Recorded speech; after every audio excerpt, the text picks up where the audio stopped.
It's a battle of two heavyweights in Lubbock, Texas. Texas ran a gauntlet to reach the top of the polls, coming back against Oklahoma, beating down Missouri, and surviving against Oklahoma State. But Texas Tech represents more than just another road test. It's a gut check with national title implications. For the Red Raiders, this is their chance to prove they belong on the big stage. A chance to knock off number one, which just happens to be their dreaded neighbor from across the state.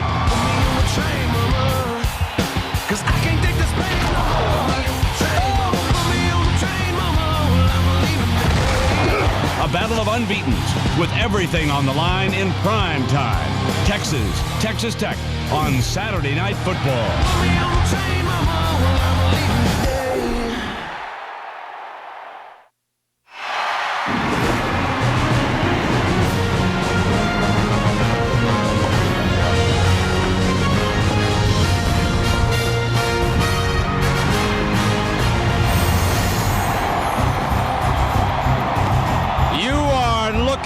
Live at Jones AT&T Stadium in Lubbock, Texas, for the biggest game in Texas Tech history. It's on Saturday Night Football on ABC, presented by Southwest Airlines. Tonight, the Big 12 again takes center stage. Number 1 Texas faces number 7 Texas Tech. The winner stays unbeaten and remains very much in the BCS title game hunt. Not an empty seat to be had. The toughest ticket in all of Texas this week. And are the Red Raiders and their fans ever ready to rock? Welcome, everybody, with Kirk Herbstreit.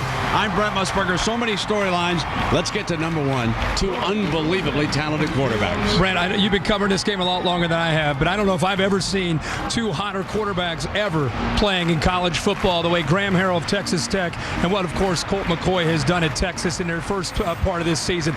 Look at the numbers. 82%, close to 82% for Colt McCoy. Graham Harrell having a huge year. Most of America, if you haven't seen Graham Harrell, you're going to get a good look at him tonight. And the number one key for one of these defenses or both, who can disrupt the timing and the rhythm and the zone that both these guys are in is key. They have to be exhausted by the time we hit the fourth quarter. One thing's for sure. When you come to West Texas, folk, saddle up. You're going to go on a wild ride.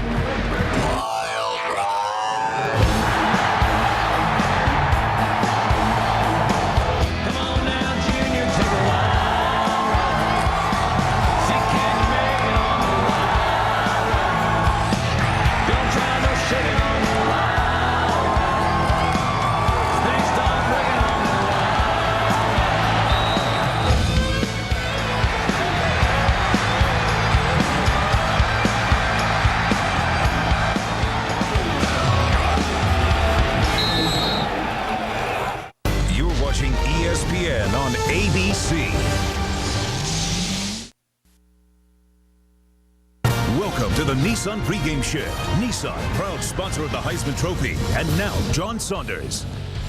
Alongside of Craig James and Doug Flutie, Florida facing Georgia today. Tim Tebow getting ready to go, and ready to go he was, finding Lewis Murphy 44 yards. You see the great respect because of the ground game of the Florida Gators, but it wasn't all just throwing the football today. Tim Tebow on the ground becomes the school's all-time touchdown leader. The man can run the ball and was a warrior. 3 touchdown runs today and threw for 2. Arkansas State against Alabama. Roy Upchurch takes the handoff, goes left, picks up the block, 22 yards, touchdown. There was a running game that got it done for Alabama as well. Looking to go undefeated, looking for LSU and Auburn down the road. Northwestern against number 15 Minnesota. Adam Weber drops back. Brandon Smith intercepts the pass, follows the blocking, goes for a touchdown. North 4-17, 7-2 for the first time since 2000. So after the afternoon games that we have watched here today, the most impressive team I saw was Florida. Are they the top number one or a team with a loss? Total domination, man. I mean, you talk about a team going out, and Georgia just was a pretty good football team and got shellacked, taken out behind the woodshed and put to sleep. This was a great team effort. Florida's a football team right now, the best one-loss team in the country, no question about it. Balance on defense, offense, and special teams. Blew out LSU, blew out Kentucky, and blew out Georgia again. Too many big play guys for Florida, and Tebow is looking like a Heisman hopeful. It's just the best one-loss team out there right now. All right, 6 top 25 teams lost today, 7 if you count earlier in the week as well. Is it going to happen? We know one's going to lose at a top 25 team, but is it going to be the number 1 team that loses? I'll tell you what, I think Texas Tech has a great shot. Texas is out there in front of the crowd now getting all hyped up, ready to go. But the problem is the preparation during the week. Yeah, you're out there on the field jumping around, crowd's going nuts. But I've been through these situations where you have a tough stretch of games, and it's in the preparation where you get lazy, where you need that enthusiasm and that focus. Yeah, they'll get up for time. But I want you to watch one thing. A lot of people around the country, first time you had a chance to see Texas Tech, it's not just throwing. Watch tonight when they go 2 backs. If Texas Tech can continue to run the football with their good running game like they have, they'll have the balance. If they do that, I think Texas Tech wins the football game. I have a small prediction. I believe there will be some scoring in this game. I have a feeling there will be. We, of course, will see you at halftime. Enjoy the game. Number 1 Texas taking on Texas Tech. Here's Brent Musburger. And John, following up on your points in the studio, are the Red Raiders ready for the big stage? Certainly the fans are. How about the players? Colt McCoy is coming to town. It's the number 1 Longhorns. A lot of fans have joined them.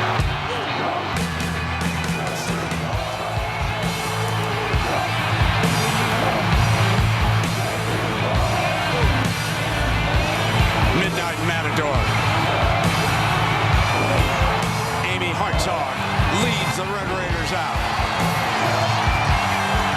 A battle of the unbeatens. This has been the Nissan pregame shift. Kickoff is coming up next.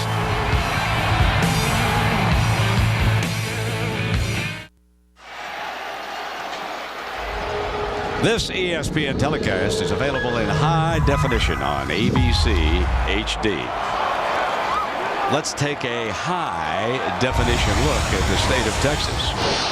Lubbock, well, it's 6 hours and 25 minutes by car from Austin, 383 miles. Dallas a little bit closer, but not a whole lot. And, Kirk, we got something special. That Axis technology that the guys have been using on Monday night allows you to take a very special look at Colt McCoy here. Yeah, and Colt McCoy's development, it's pretty well documented. He's completing close to 82% of his passes. What I like is the decision-making even before the snap. And this gives you an indication of what I'm talking about. This last week against Oklahoma State, and the thing that is key is him recognizing the one-on-one coverage on the outside.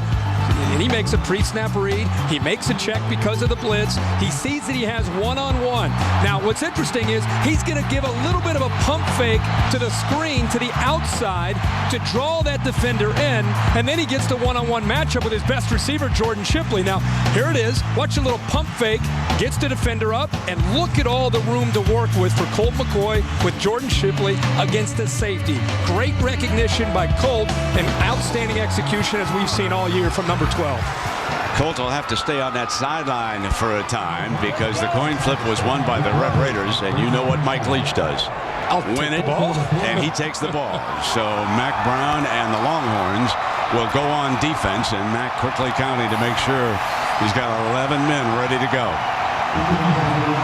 And here is the mad scientist, the man from Cody, Wyoming, attended BYU, has developed the spread offense like no other coach in the country.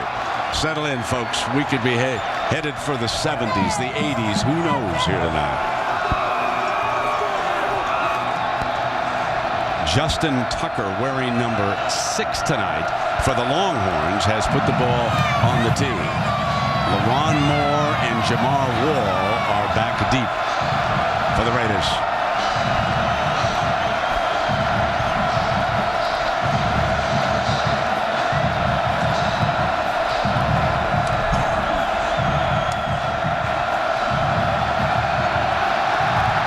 Let the scoring begin. He's coming out. Jamar Wall just shy of the 20-yard line. Let's quickly check in with Lisa Salters down below. Lisa? Well, Brent, I asked Texas Tech defensive coordinator Ruffin McNeil what kind of game he's expecting tonight. He said a wild one. You're going to need your big boy pads tonight. But he said that the Red Raiders are excited but seem extremely calm to him. And, Brent, why not? If a team goes as its head coach goes, the Red Raiders should be nothing but completely relaxed. I was talking to Mike Leach before the game. He was out here sipping a cup of water, looking and sounding like this was just another game. I asked him what he was expecting tonight, and he said, I gave up trying to predict that stuff a long time ago. The offensive line is split from Lubbock to Amarillo. First down and 10, and here comes that new look running game. And that was Shannon Woods with the first carry. How about our impact players? Well, let's start with, of course, Michael Crabtree, the best the best wide receiver in college football. Last year won the Biletnikoff. Now, Detron Lewis doesn't get as much recognition, but watch number 17 tonight. He'll be all over the field. In the backfield, you'll see Shannon Woods, but also been very impressed by number 25, Baron Batch. He'll also bring in a little bit more of a tough running style to this backfield for Texas Tech. High snap. Incomplete as Graham Harrell brought it back down. Eric Morris was the intended receiver. Against this Texas front, because of how quickly they can get after you with Kendall, as you see, coming in on Harrell, everything has to be crisp. That includes the snaps from the center getting back to the quarterback, Graham Harrell. What a start this would be for Will Muschamp if he could get a 3-and-out on the first series. Hang on now. 3rd and 5 for the Raiders.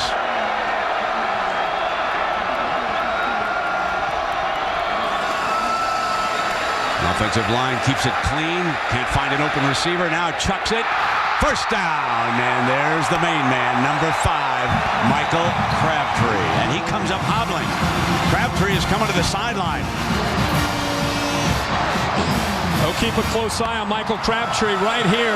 The greatest thing about these Texas Tech receivers is when Graham Harrell starts to scramble, they're staying in timing this entire season with Harrell, and they find space. That is not a good sign there for Texas Tech to see number 5 hobbling off.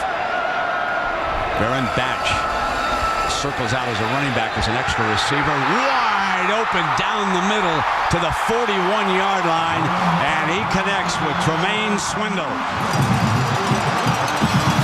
They will find seams if you present them, and this time, see how the linebackers came up on Baron Batch?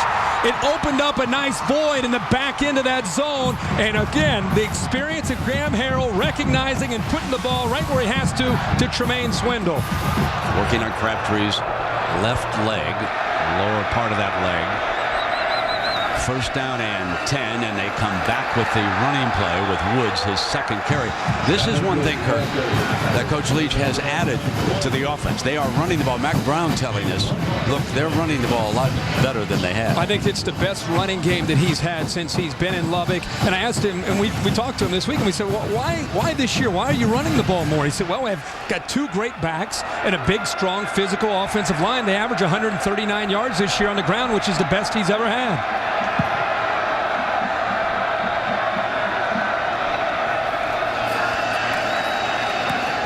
Quick strike again. Detron Lewis's first catch of the night. Texas's answer with Will Muschamp here early, at least their attempt at an answer to try to come after Graham Harrell, is every single snap you're seeing a different look. The linebackers are up showing pressure, and at the snap they drop. The next play, they're sitting back to the outside, they blitz to the inside. They're trying to create some havoc and some pressure on this veteran Texas Tech offensive line, and so far Graham Harrell and company have handled it. And Kirk, here's their second 3rd down on this opening drive. From the Horn 35-yard line, need 4. Down he goes, sacked for the first time. Wrapped up by Miller. Roy Miller with the game's first sack. And remember now that Harrell has been sacked only 3 times. Everybody talks about Texas and they think about Arakpo and Kendall on the outside. This gives you the idea, the importance of having a push in the middle, and Roy Miller is more than capable of doing that. That'll be very important tonight for Texas's defense. Forcing a rare Texas Tech punt.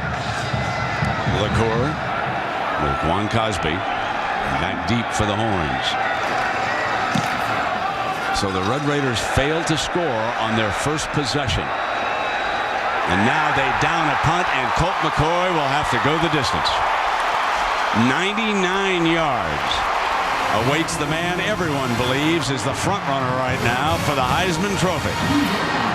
He's about to be tested in Lubbock.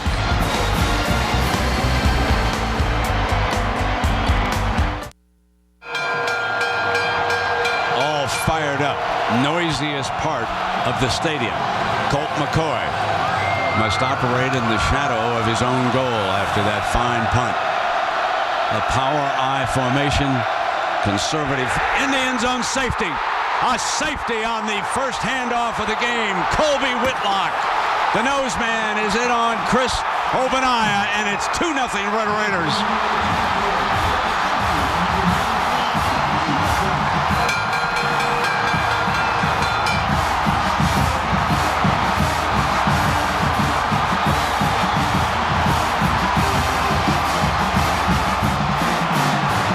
That's one way to get this crowd back into the game after being forced to punt offensively. Just a push here by Whitlock, and watch the defensive line just overpower Texas up front. Richard Jones getting a push.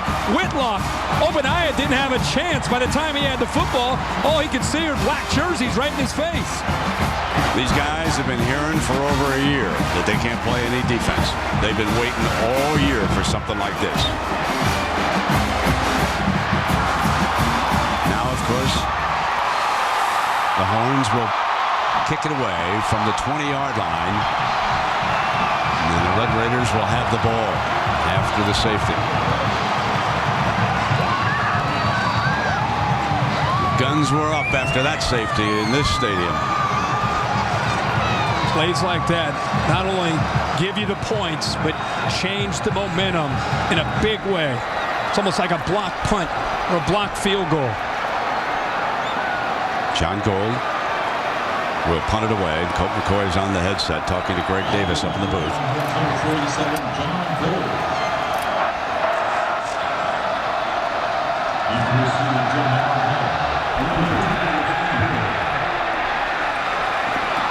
Bobbled on the 35-yard line, and so Graham Harrell comes out. There's Crabtree returning to the game after you saw them tape that ankle up down below. I'm sorry, I was going to say about Graham Harrell starting his 35th game for Texas Tech. And the reason that's important is you have to go all the way back to Cliff Kingsbury for Mike Leach to have a veteran quarterback. And I think that has a lot to do with why this offense is hitting on all cylinders coming into tonight's game. Harrell is back in the gun. Woods is the running back along to the right. Now here comes Woods, his third carry from scrimmage. And Lisa, what did you find out about Crabtree's injury? Well, Brent, like you said, they were working on his left ankle, and I spoke to head trainer Steve Pincock, and he said it's the same ankle that he's been bothered with over the last couple of games. Like you said, they taped it up. They gave him a couple of pills. Don't know what those pills were, but they said he's fine. What they want him to do is keep talking to them, the training staff, so they can monitor how he feels throughout the game. The Longhorns have been very successful against some very talented receivers the last couple of weeks. And certainly they'll have their eye on number 5. Second down and 5. Harrell steps off to the right and throws complete for the first down. He hits Lewis. You're going to see a lot of these kind of looks from this offense tonight. Harrell feels the pressure, but they're going to pick on Beasley, the corner. He has to make a decision. He comes up again on the receiver that's out in the flat, giving a nice big window for Graham Harrell. And once Harrell was able to get away from the pressure, a very easy throw for him for a big gain. Will Muschamp's defense under fire. There's that inside shuttle pass. The Horns view that basically as a run, and that is Batch, number 25, the ball carrier on it. So Will Muschamp has to change up consistently. He's not faced a passing attack quite like this. You give up some numbers in this conference when you face these kind of quarterbacks and these kind of offenses, but the key is being able to make plays when you have to be able to either prevent a touchdown and force a field goal or to be able to come up with a big turnover. Trying to get through that Wide gaps in pursuit of Harrell on the move. Right, and a diving reception at the 30-yard line. Crabtree making the grab, and the chains move again. Another great example of Michael Crabtree working back to find Graham Harrell. Graham Harrell's going to scramble. He's going downfield to clear out the zone. He realizes his quarterback's in trouble, and how about the hands by number 5 to be able to pull that ball in? What a great look at Crabtree. Bracketed. He took the corner, banged into him, and with those great big hands of his, snares it. Now Crabtree come out of the backfield. He run a circle to the left. Harrell can't find him open right away, so he moves to the right. And it'll be second down. You touched on it. I said a little earlier about the importance of mixing up looks. When you have a veteran quarterback like Graham Harrell, again, it's every week in this conference, you're talking about a quarterback that's starting his almost his 3rd year or 4th year as a starting quarterback. When you have that kind of experience, it's like having a coach back there looking into these eyes of this defense, and it makes it easy to make adjustments. It is like having a coach because he is son of a coach, played for his daddy over in Ennis, Texas, which is not too far from Dallas, Texas, and Mike Leach swears by his decision-making. That time, he almost made a mistake with Aaron Williams closing in, and Arakpo coming off that line. Now, the one thing to remember about the defensive linemen in a game like this, and I'm sure Muschamp and everybody on that defensive staff know this, when you pursue a quarterback as often as they do, you get to the 4th quarter, your tongue is hanging out. When they throw as many screens as they throw, it's another reason that you get fatigued. That's why depth and rotating bodies in is so important when you're trying to defend these types of offenses. Another big 3rd down here. Muschamp trying to overload the front. Tries to get to Harrell. Does not. Crabtree again rips away to the 12-yard line. The size of the hand and the strength of number 5. This is called a back shoulder fade. This is designed to throw back to the backside. He's actually doing this on purpose. It makes it so hard for Beasley, who thinks he's going downfield, but the ball is thrown back behind the receiver. And what an advantage for the receiver knowing the ball will be thrown there. It's all about the timing again between Harrell and Crabtree. Remember now, this drive was set up by the safety. That came on 3rd and 10. Already Crabtree with 3 receptions here tonight. Back to the running game with number 2, Woods.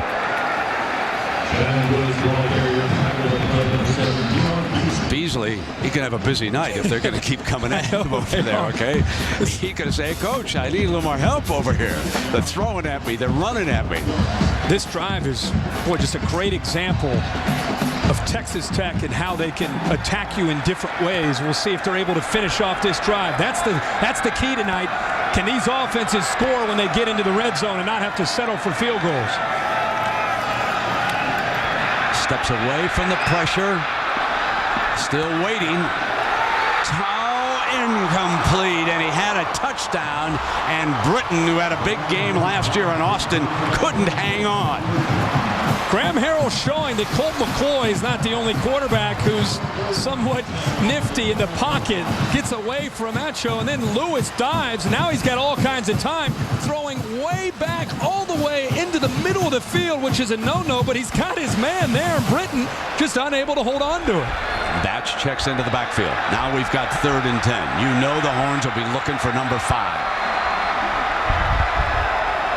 They're well off the line. They're going to try to blitz Harrell. Can they get there? They cannot. Off the back foot, incomplete, and he was going for number 5. They put pressure on him that time. They hurried Harrell. And Will Muschamp would tell you that that's as good as a sack. Even if you put pressure on him and it forces him to maybe throw it before he's ready, that's as good as a sack, especially on 3rd down. Here's a big story. Young Matt Williams, who was 9 for 9 as a walk-on. He wasn't really a walk-on. Coach sent somebody in the stands to get him after he came out and hit that 30-yarder to earn a year's free rent over at the Linwood Condominiums. Players don't even know him as Williams. He's simply Linwood. Here it is, folks. His first field goal attempt, 29 yards. Rips it through. How about this young man? One of the stories of the year in college football. But now if you're the Longhorns, you're saying, okay, settle in. We gave up a safety, but only a field goal. That's a victory for the Horns. No doubt about that.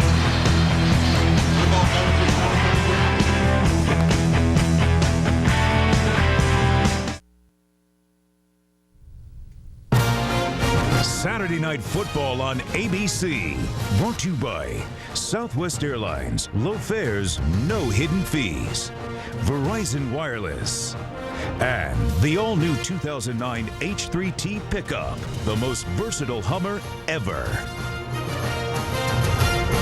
After practice, basketball coach Pat Knight and his players handed out 550 Domino's pizzas to the Raiderville crowd last night. They were out there all week long. Started forming on Monday. And they are hooping and hollering now. 5-0.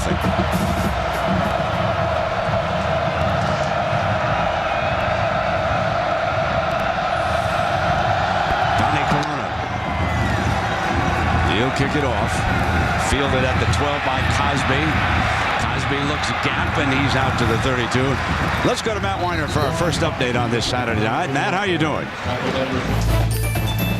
Thanks again. Don't forget, I'm here throughout the game to let you know what's happening, starting with this Taco Bell update. Nebraska and Oklahoma, classic rivalry turning into a classic rout tonight. The Sooners have a touchdown run, an interception return for a touchdown, and now 2 Sam Bradford touchdown passes. 28-0 midway through the first. Likewise, USC routing Washington in the third. Still in the chase, the Sooners, and how about the whipping that USC has given the Huskies here tonight. Third quarter, 42-zip. Now Colt McCoy's first pass of the night, and why not? He comes in having completed 82%. How about the impact, guys, Kurt? Well, Colt McCoy has an arsenal of weapons. We've seen him these last 3 weeks. Jordan Shipley is on fire. 34 receptions in just the last 3 weeks. Quan Cosby on the other side. Unique ways of trying to get him the football. You just saw that. Keep an eye tonight on Fozzie Whitaker. He's been banged up. He will be in the game as this game goes on. And on the AstroTurf with his speed, he could be a factor. Second down and 3. Inside shuttle pass. Obaniah is short of the first down. On their first series, on the first play, as we see Cosby, who caught that pass, took a lick. Hard-hitting game tonight. Colt McCoy in these last 3 weeks against Oklahoma and, of course, Missouri and Oklahoma State.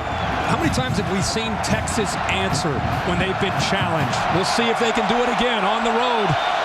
This tough environment. Can they answer being down by 5? 3rd and 1, and they run Obaniah, and it's going to be close.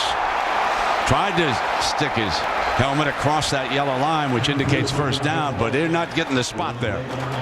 Richard Jones and Brian Duncan. Duncan, number 57, is a very talented linebacker. Somebody needs to get down in the huddle for the Texas team and talk to the offensive line, because these first 4 snaps, big advantage for Texas Tech with the intensity and battling up at the line of scrimmage.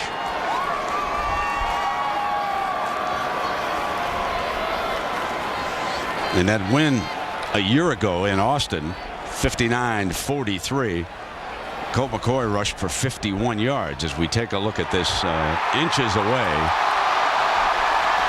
And here we come.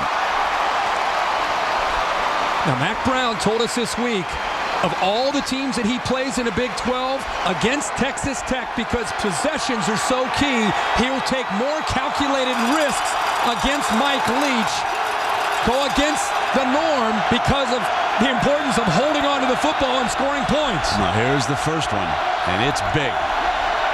McCoy himself, remember, he got 51. He gets stood up. He gets stood up, but he may get the spot.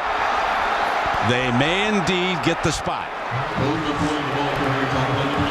Forward progress being indicated there by the line judge. And what do you think? Generous? Well, if I'm Mike Leach, at the very least, I might request another look at this. It didn't look like Texas moved forward at all.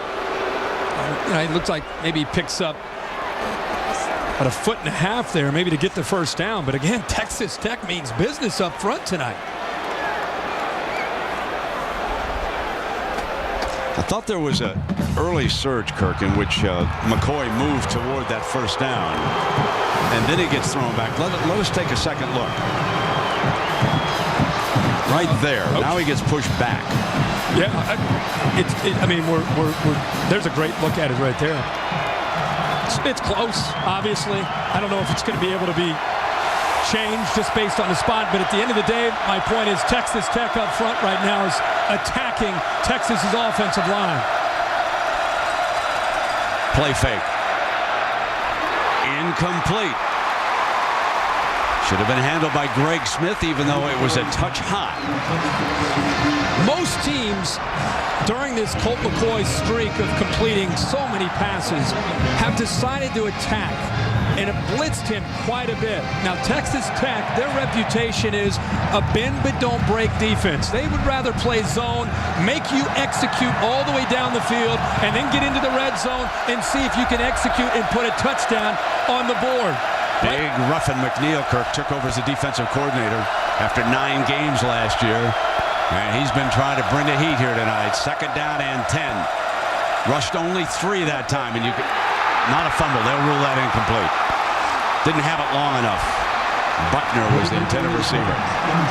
Rushing 3, dropping 8. You'll see both these defenses playing a bit of a cat and mouse game with the different looks.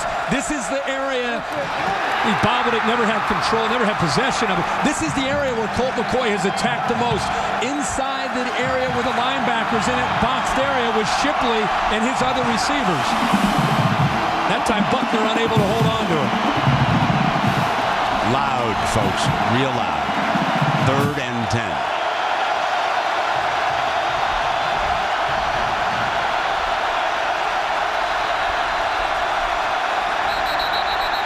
Prior to the snap. Prior to the snap. Delay game, offense. 5-yard penalty. Still 3rd down. The Longhorns are rattled early. Now, Mac Brown and the coaches are going to have to settle them down to get them in this rhythm. There's no question they're just a little bit off stride here.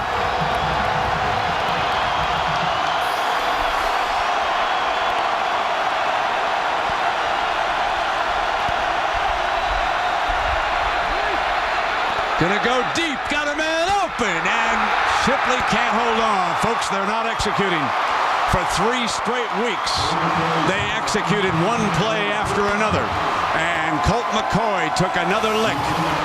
Well, they get pressure on Colt McCoy. It takes a little time for this play to develop. They lower the boom on him there, but I want you to look at one-on-one opportunity that Colt McCoy sees with his favorite target, Shipley, going up against Brent Nickerson. The ball's there. Very easily could have been a touchdown.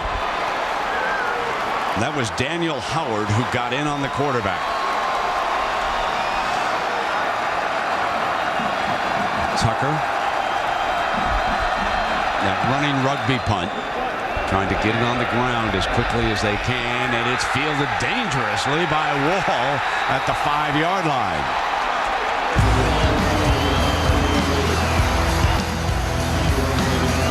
Williams down to make that stop. Tech leads it 5-0. Mike, you're a friend of mine. You're a great coach. Don't do anything different. Just do whatever you've been doing, because whatever it is, it works. You're an amazing guy. Motivate those players. You may very well come out with a victory. Donald Trump, a friend of Mike Leach. Leach touring New York with his family. Paid a visit to his office unannounced. Later, Trump contacted him, and they've been telephone buddies ever since. They talked 2 days ago. Fumbled in the end zone. Is that a lateral? Incomplete. The line judge right there said forward pass incomplete.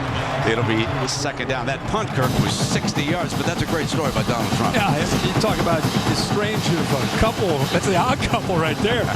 Another snap issue for Texas Tech. Harrell fortunate to be able to get a hold of this football. The snap's not that bad about at his knees. He misses it, but look how quick Texas gets in there to put the pressure on the Graham Harrell. Stephen Hamby bending over the ball now on this 2nd down and 10.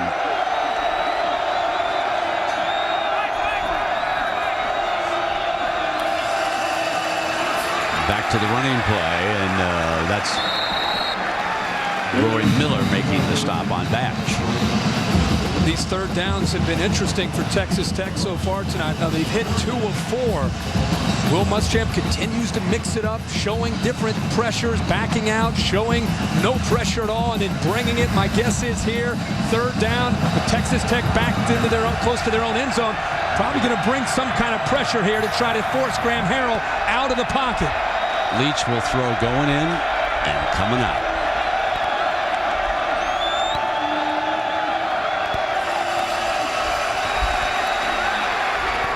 Going to go deep.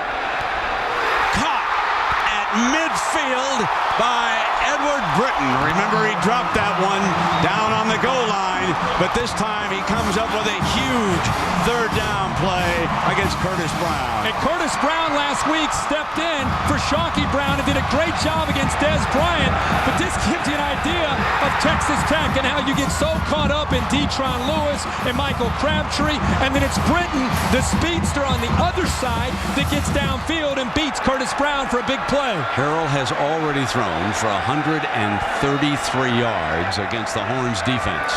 The Raiders up 5, going again. On the move, he'll throw this one away, and it'll be 2nd down and 10, and let's go to Matt Weiner in New York. Matt? All right, Brent, our nominee for the Pontiac game-changing performance comes from Florida State and Georgia Tech. The Seminoles threatening to take the lead in the final minute, but Cooper Taylor jarred the ball loose from Marcus Sims. Tech seals its first ever ACC win over Florida State. You can vote for your Pontiac game-changing performance starting tomorrow at 9 on ESPN.com. Well, Mr. Herbstreit, I certainly hope you threw in Northwestern's winning play as a game-changing performance. Wow. That interception return. Maybe play of the year. There's Crabtree on that middle screen. Picks up about 9 and reaching down toward that ankle again. Remember, it's bothered him a little bit. Lisa gave us the report from down below. You touched on it. Texas looks at this as part of the run game, and Texas Tech will continue to run different forms of the screen. It slows down the pressure from the defensive line coming after Graham Harrell, and it wears them down. It's just another wrinkle and another thing for the defense to have to deal with. 3rd and 2, and Woods back in as the running back. And now Harrell against this defense, who's going to back it up and give him the passing look. Great read by Graham. Slides to the 30-yard line. Graham Harrell saw that coming all the way. What's interesting here, Brent, is Matt Brown talked about one of the main reasons Graham Harrell didn't end up going to Austin is because of his inability to run the football, or his desire to run the football. And now you see on a big third down, Graham Harrell showing that, again, he can run the ball. And look at this. Who would have ever guessed in the first quarter that Texas would have the football for about 2.5 minutes? He's had it 2 minutes here in the opening quarter. Play fake. Fires complete again. 8 more yards. Eric Morris, the senior. People always want to know what's different about Mike Leach and in his version of the spread. Of course, they spread you out from sideline to sideline. I think it's the way they utilize so many different weapons. Everybody is involved in being able to throw the football, and Mike Leach and his quarterbacks do a good job of not only spreading the field with formations, but actually throwing it to a number of different targets.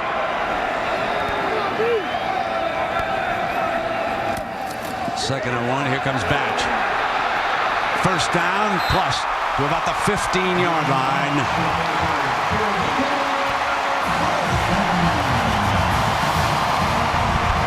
And this is the biggest difference for Texas Tech this year. You've got to be able to respect this. And the reason that's important is that they only run for 139 yards a game. But the fact that they're willing to do that is different this year. They can control the line of scrimmage with the line, and they have 2 backs that can run the football, and it slows down, again, the pressure eventually on Graham Harrell because the defense can't pin its ears back.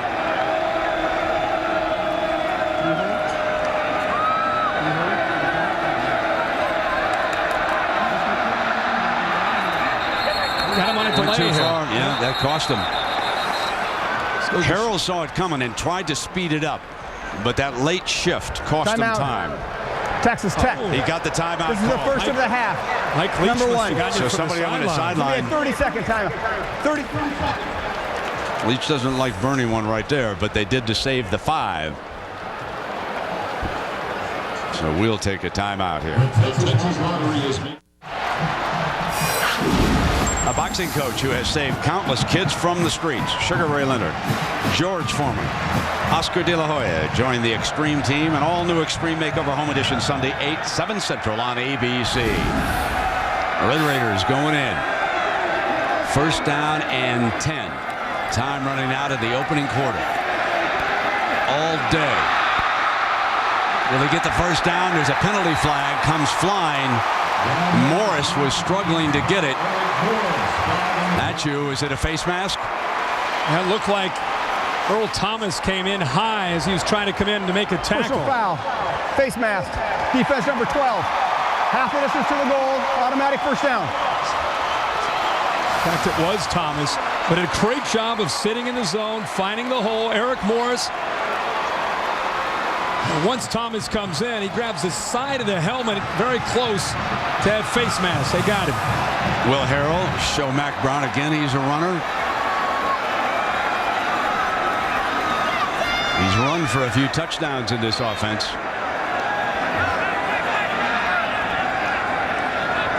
Seconds ticking away, and it'll be Batch touchdown. Baron Batch with the evening's first touchdown.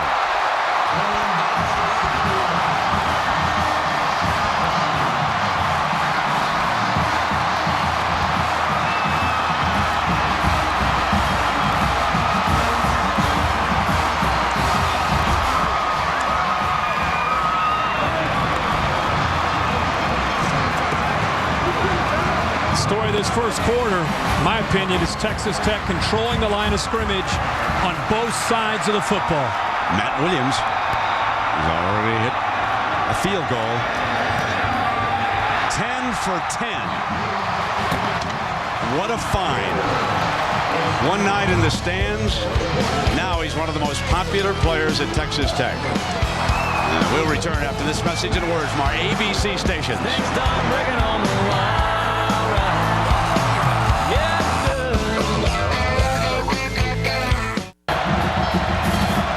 27 plays in that first quarter for Texas Tech. 8 for the Longhorns. About 3 weeks back, the Horns fell down 11 to Oklahoma, and you know what happened on the kickoff. And Shipley is back deep with Cosby. That's been their characteristic this year, this run of being ranked at the top of the heap in college football. Is they've always had a big comeback and an opportunity to do that. Here it comes. Shipley is out to the 20, and there's a penalty on the return. Let's go back to the touchdown, Kirk. Brent, this is your kind of football. Watch the guards, just a little kick-out block right here, and a big block by the center to open this up for the running back, Baron Batch. Look at the line control things, and look how nasty this Texas Tech offensive line is. Watch Hamby, the center, right there in the middle, number 71. He locks up with McElroy, the leading tackler from Texas, takes him into the ground and buries him into the end zone. Sends a message along with the block. That's how Mike Leach described his offensive line in the last practice. He said nasty. Maybe I shouldn't say that. They look nasty. He said I was there. Is nasty.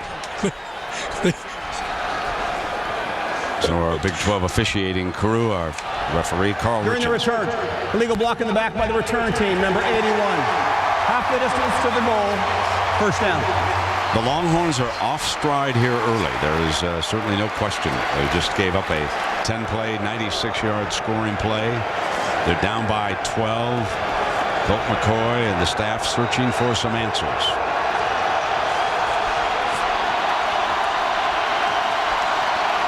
So you say you want to be the #1 team. Let's show America why you're the #1 team. Let's see what happens. That's McBath, who picked off 3 Kansas passes last week in that route up in Lawrence. Quick throw. Obanaya, who's a fine receiver. Out to the 14. We check him with Matt Weiner in New York. Matt? All right, Brent, here's another nominee for the AT&T ESPN All-America Player of the Week. Oklahoma State receiver Dez Bryant. He has been great all season. 9 catches, 171 yards, and 4 touchdown grabs today in the Cowboys' rout of Iowa State. Text vote to 51234 on your AT&T wireless phone and cast your vote. Second down and 3 for McCoy and the Horns. He's going to try to run for it and not get there. Third down and is short. Whitlock cleaning up on the play. Big number 93. Brent, I am very, very impressed with Ruffin McNeil as a defensive coordinator and what he's been able to do with this Texas Tech defense early in this game, getting a lot of pressure with just 4. They're not being overly creative or complex with their scheme with how they're attacking. They're rushing with 4 and just winning the battle up front. Former defensive back from East Carolina, McNeil is. Quarterback draw, they circle him and won't give it to him.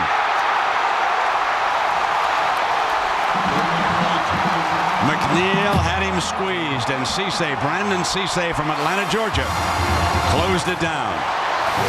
How would you like to be Colt McCoy running into this wall of jerseys? Look, what a great job, especially this defensive line and the way they're getting in there. Cisse, you mentioned, and McNeil very excited with his performance and his effort right now by this defense. 3 and out. Tucker back to punt. There's that running rugby-like punt. Try to get it on the ground. Here's Wall. It's a beauty. That punt is going to roll dead inside the 20-yard line. A 66-yard punt. That's what Texas needed. You're watching Saturday Night Football on ABC.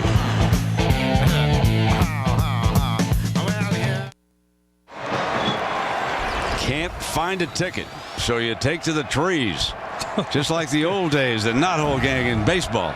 Trying to get a peek here of the Red Raiders, and Graham Harrell pulls out and drops it off underneath the Woods.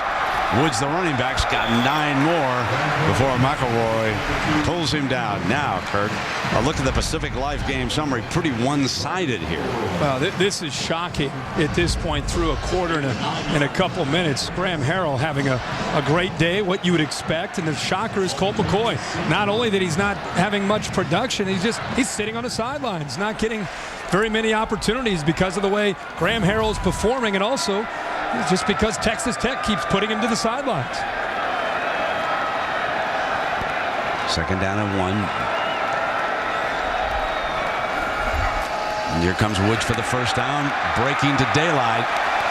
A different looking offense with that running game as Beasley brings Woods down. It's just there's so many things you have to defend, and they do such a good job of giving different looks. It just makes the defense constantly on their heels with their heads moving back and forth, trying to speculate where the ball might be going. They do such a good job of mixing in just enough run with the pass. Beasley, I believe, is shaken up on the play down at the 32-yard line, being tended to by the Texas medical staff. Well, that chase is on in Texas. You go over the speedway, the Dickies 500, Kenny. Anybody slow down Jimmy Johnson. Going for the three-peat. That would be something now. Coverage begins with NASCAR Countdown at 3 Eastern on ABC. There's your standings. And so for a guy that doesn't really follow this, is that Jimmy Johnson, or is that the car, or is that the guy's changing tires? All of the above. Okay. Jimmy Johnson, at a certain point, when those guys are on the edge, they make all the difference in the world. And for him to have won the last 2 chases, and now to be he's headed for the Hall of Fame. Okay. He is a difference maker. But don't take anything away from that crew. So it's nothing away from the car. They do a great job. Really are. There's 3 races left for Jimmy Johnson to 3-peat. Okay, go Jimmy. First down and 10 now for the Red Raiders.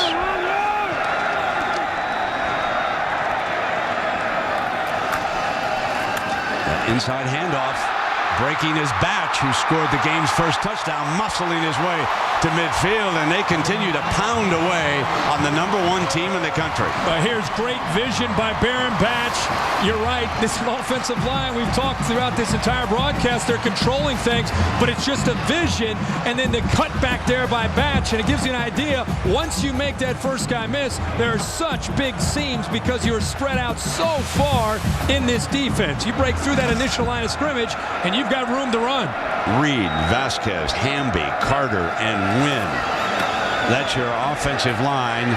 Harrell wide open in the middle is Swindle.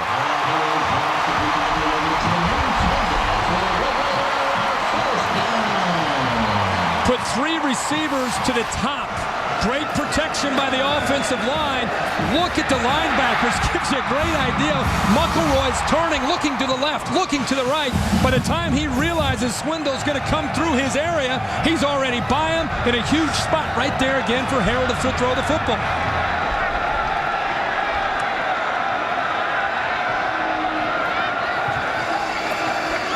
Play fake by Harrell. He's going to drop off another screen pass to Batch, and that one was read perfectly that time by Williams. We want to show you this offensive line. Rylan Reed, folks, at 6'7", 114 pounds. He spent 4 years in the Chicago White Sox organization as a right-handed pitcher. Luis Vasquez starting to grow up. Look at the size. Hamby, the smallest, at 287. Brandon Carter, he's Mr. Halloween over there, wants to be a pro wrestler. I mean, this is an NFL size offensive line. There's no doubt about it. And look what they're leading here, that time of possession, huh? Harrell, they give him time, can't find anybody open. You know, I'm impressed by Harrell buying time with his feet. Now, he doesn't take off downfield, but we've seen him move to the right, that time to the left. He buys extra time. I'm equally impressed with when he buys time. The spacing of this offense is so important, and you can see that they work on him moving and getting out of the pocket and then not panicking as wide receivers, but they stay and find the openings in the zone and stay away from each other. Kirk, they're 4 of 6 now on 3rd down. Need 14.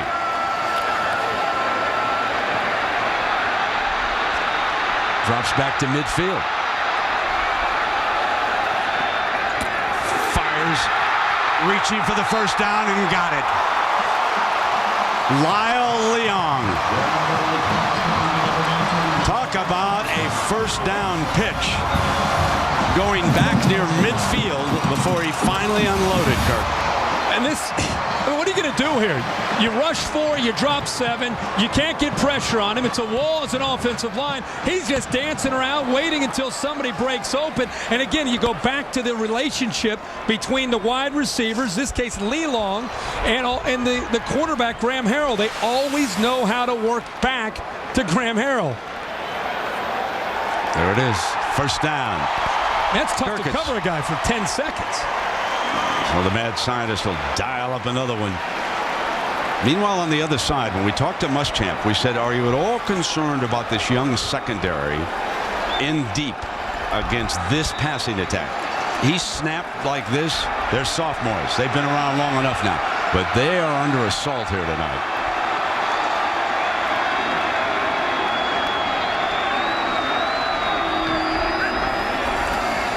Low snap. Picks it up. Got a man wide open. Touchdown. Eric Morris, his 5th touchdown of the season.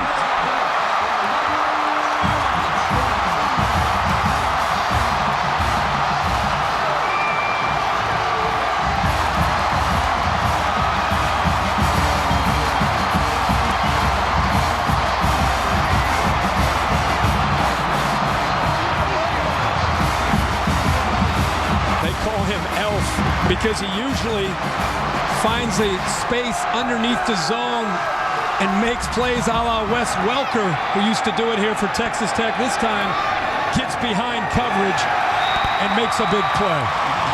And Matt Williams, the one-time spectator, tacks on another extra point.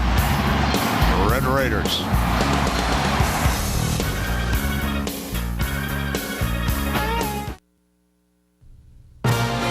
Saturday Night Football on ABC. Brought to you by Southwest Airlines. Low fares, no hidden fees. Volkswagen Routan, the only minivan in America with German engineering. And Aflac. Ask about it at work. Buddy Holly's hometown, Lubbock, Texas, and that center hosted 11 fine arts and music-related exhibitions. You can hear Peggy Sue in the background, can't you, folks? Kirk, you're too young for that, but that's one of the original rockers now, my friend. Oh, yeah. I think I saw him in Back to the Future, maybe. Texas turn again now. Here comes Shipley. Looking for daylight, breaks free, out to the 42-yard line. Let's go back to the touchdown. A little Eric Morris, a veteran receiver. Look at the timing between Harrell and the receiver, who, by the way, is 5'8" on an outcut and beating Curtis Brown, who's having a rough night tonight so far. Ball's thrown away from Brown, an easy catch, but a nice play by Eric Morris. And again, the weapons here. These guys remind me of just gym rats. They look like they just practice these routes over and over and over again, and they're just in rhythm and in sync right now in this game. So far, just a tremendous performance by the Tech defense. Incomplete, and suddenly it is 2nd and 10.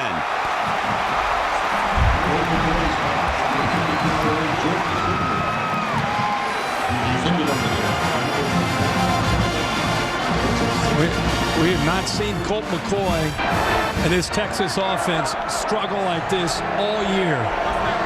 This is where you're tested. You've had a number of drops. The offensive line has been confronted and dominated by this Texas Tech defensive line. 3-man rush. And it is suddenly 3rd and 10. I think he had a free play. May have. Did they move? I think Texas Offside? Tech may have moved at the top, the defensive end. Offside. Defense number 46. 5-yard penalty. Still 2nd down. That is the first penalty of the night against the Raiders, and that's a bit of a story. They are one of the most heavily penalized teams in the country. They went that entire first quarter without a penalty.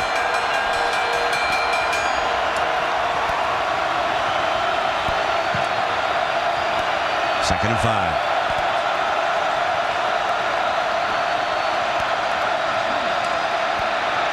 Pump fake, nobody open.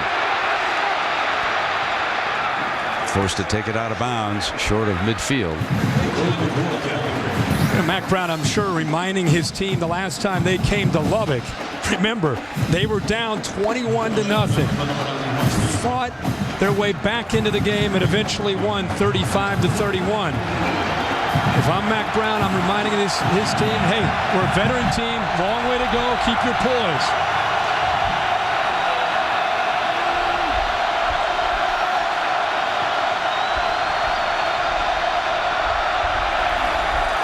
Almost picked off. Charbonnet, Daniel Charbonnet, who transferred from Duke, almost picked it off.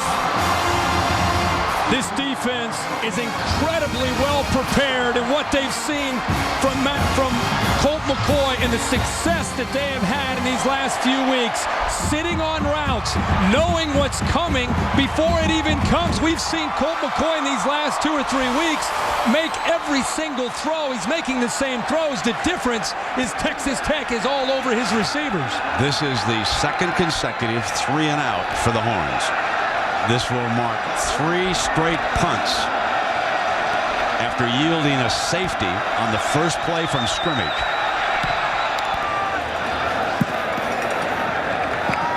And this one will go out of bounds, and it'll be marked on the 13-yard line. The #1 team in the nation under fire, Lubbock, Texas. Well, that opening drive, Tech punted. That set up the safety. Then in their next 3, field goal, touchdown, touchdown. And now they've got it again, coming out short of the 20-yard line, 1st and 10.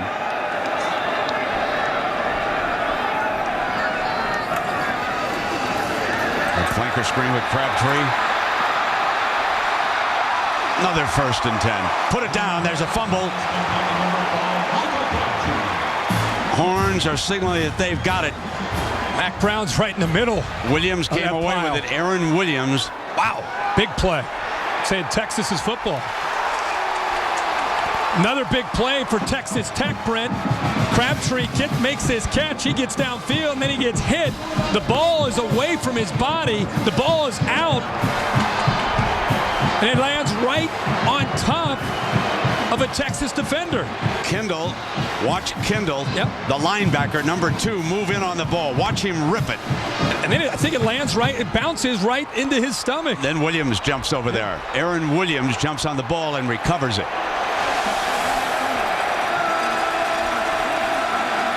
So now, their best field position of the night, their best opportunity to climb back in the middle of it.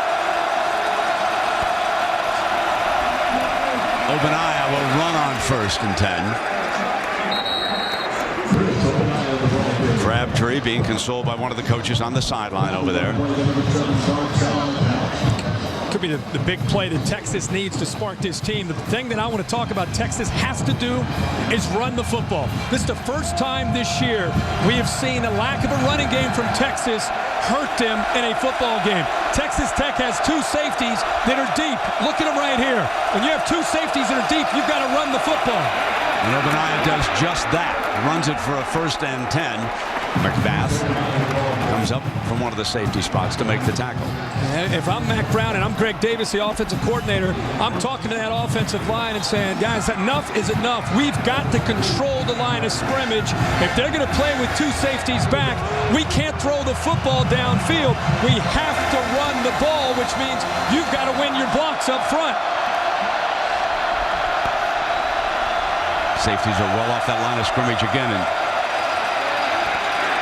being stretched wide this time. Obaniah didn't have a chance. Charbonnet kept him outside that time and did a very good job. I think you have to hit right now. You cannot take so much time to develop a play. When you get a big turnover, you've got great field position, you have an offense that's been sluggish. Those first 2 plays, I think, are exactly what Texas needs to do. Run right into the Texas Tech defense, north and south. You can't bounce out to the outside in a slow developing play. This defense is moving too fast. But now it's 2nd and 13. McCoy might be looking downfield here. He is. Off a play fake. And he's in trouble again. Sacked by Brandon Williams, the junior from Fort Worth, Texas, number 84. Again, this defense well prepared. When Colt McCoy drops back to pass, they are taking away every option. The safeties coming in, not feeling any threat downfield. They're able to come up and help on the crossing routes. The linebackers and corners are taking away the receivers to the outside. Colt McCoy has nobody to throw the football to.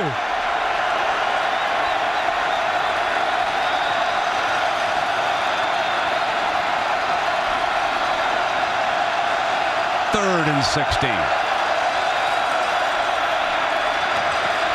Can't find anybody. Steps away.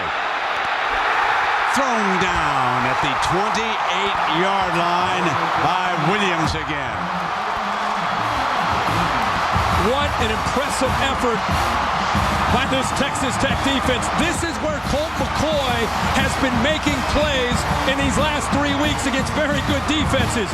Feels the pressure, okay, gets away from it. Now we're used to seeing him run away from the defense and make a play. He had an open receiver downfield, but Marlon Williams coming from the backside with the speed takes McCoy down. Here's Hunter Lawrence.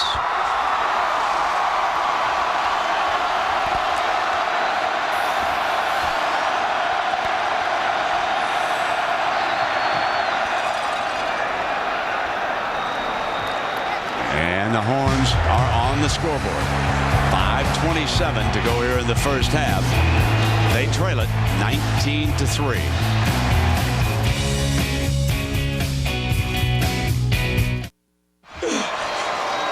Kirk Herbstreit trying to sneak a peek. He knows what's coming. All right, Kirk, 7 quarterbacks in NCAA history have thrown for more than 5,000 yards in a season. How many have been coached by Mike Leach?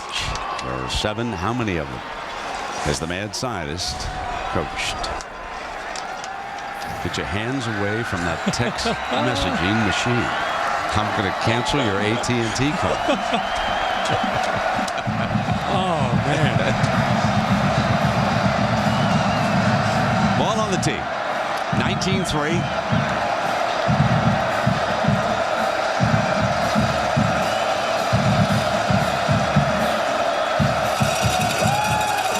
Enjoying it so far, but a long way to go. Going out of bounds. And let us go to Matt Weiner in New York for an update, Matt. All right, Brent, a Verizon Wireless update on another prolific quarterback, BYU's Max Hall. His team down 4, less than 30 seconds left. Hall delivers it to Dennis Pitta. 5-yard strike, his 5th touchdown pass of the night. Cougars have just held on 45-42. They're 8-1. I'm at it here. The Red Raiders lead the #1 team in the nation. Texas Longhorns 19-3. 5:27 to go in the first half. Let's see. The Texas Tech offense 280 yards to 21 yards for the Longhorns so far. So the story of this game really has been the performance of the Red Raider defense. They always expect the Red Raider offense to move the ball, which they certainly have done. Completing it outside, short of a first down. And all right, Kirk, how many do you think of the 7? Yes, I'm going to say 4. Pretty close, my friend. Pretty close. Okay, it has been 3. Ooh. Cliff Kingsbury. Okay. B.J. Simmons, and of course Graham Harrell. For a bonus answer, do you know some of the others? I'm including Harrell from this year. That's why I said. How about, I'm going to say Andre Ware? Maybe? No. Klingler? Klingler, definitely. David Klingler. With the 1990 over there in Houston way, 5,140 yards. That's one of them. One of them very recently. Here's Crabtree. Steps out with the first down and holds on to the ball. So here is the entire group, okay? There you have it. Ty Detmer, Cole. Yeah, Cole. And you got Paul Smith at Tulsa last year. Yep. Here's your list. That's a great group. And how about that?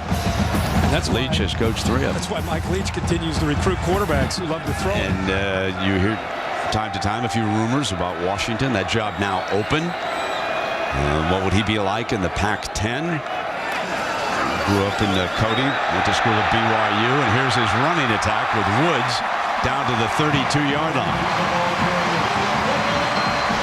Boy, this offensive line is just taking control of the game. Reed with a nice block on a Rakpo, and then look at him get to the second level. Great blocking and great play calling by Mike Leach. This Texas defense is completely on its heels.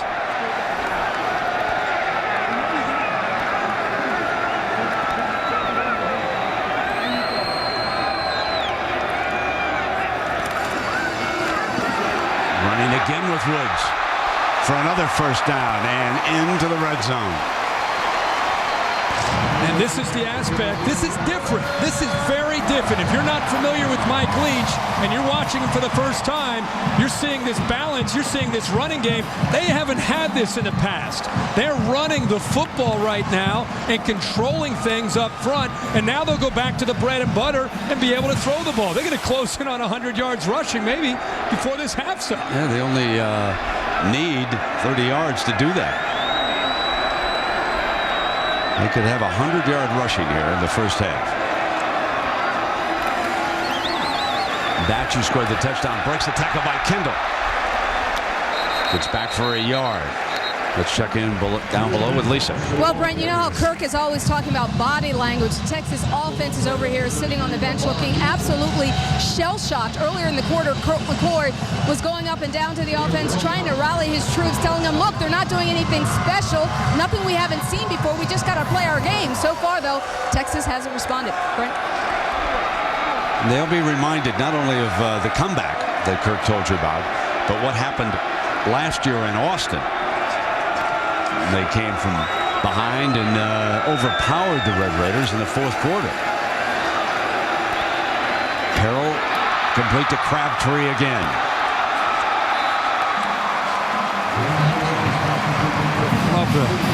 I love the look of Michael Crabtree. We saw him last year. Look how physical he is. Just pushing Brown to the side, makes the catch, and this is what separates him. He never gives up. He's physical, he's athletic, and he has desire. Right? Reminds me, everybody who's been an analyst of this guy says it reminds me of Andre Johnson, the great Miami Hurricane who's now with the Houston Texans. I love him when he doesn't have the ball. He's willing to block. Just a total package.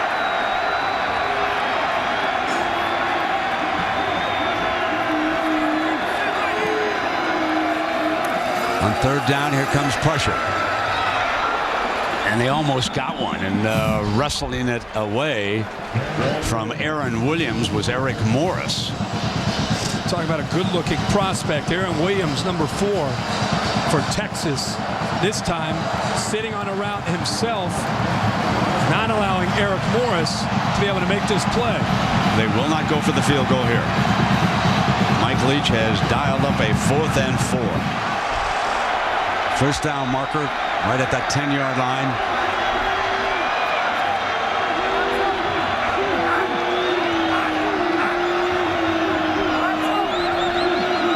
And now Harrell pulls back out. Did not draw him offside. We'll see if Leach sends young Williams out onto the field to attempt another field goal. So here is Matt Williams, who earned the kicking job, winning a contest for a year's free rent a few weeks back. And when Leach was notified that he was eligible to play, put him in uniform, hit 9 extra points last week against Kansas, has already hit a field goal in this game. And he rips a 31-yarder. Holy Toledo. Guys, he just steps in, no problem. I saw some signs at game day saying he was the player of the year. Matt Williams for Heisman was up there. What an amazing story. Of course, on election eve, Monday Night Football, it's the Steelers and the Redskins in Washington. Halftime, Chris Berman will speak with John McCain and Barack Obama in their last national interviews. So it'll be the Steelers and the Redskins under Jim Zorn seem to have put it back together again. I think after watching him in the first game, we thought, what's he doing as a head coach? But you know what? They're pretty good now. Yeah, Jason Campbell's doing a nice job of controlling the game, and I think Zorn being there probably has helped him a lot mentally. But I'm a Bengals fan, so the NFL season's been over for me for about 5 weeks now.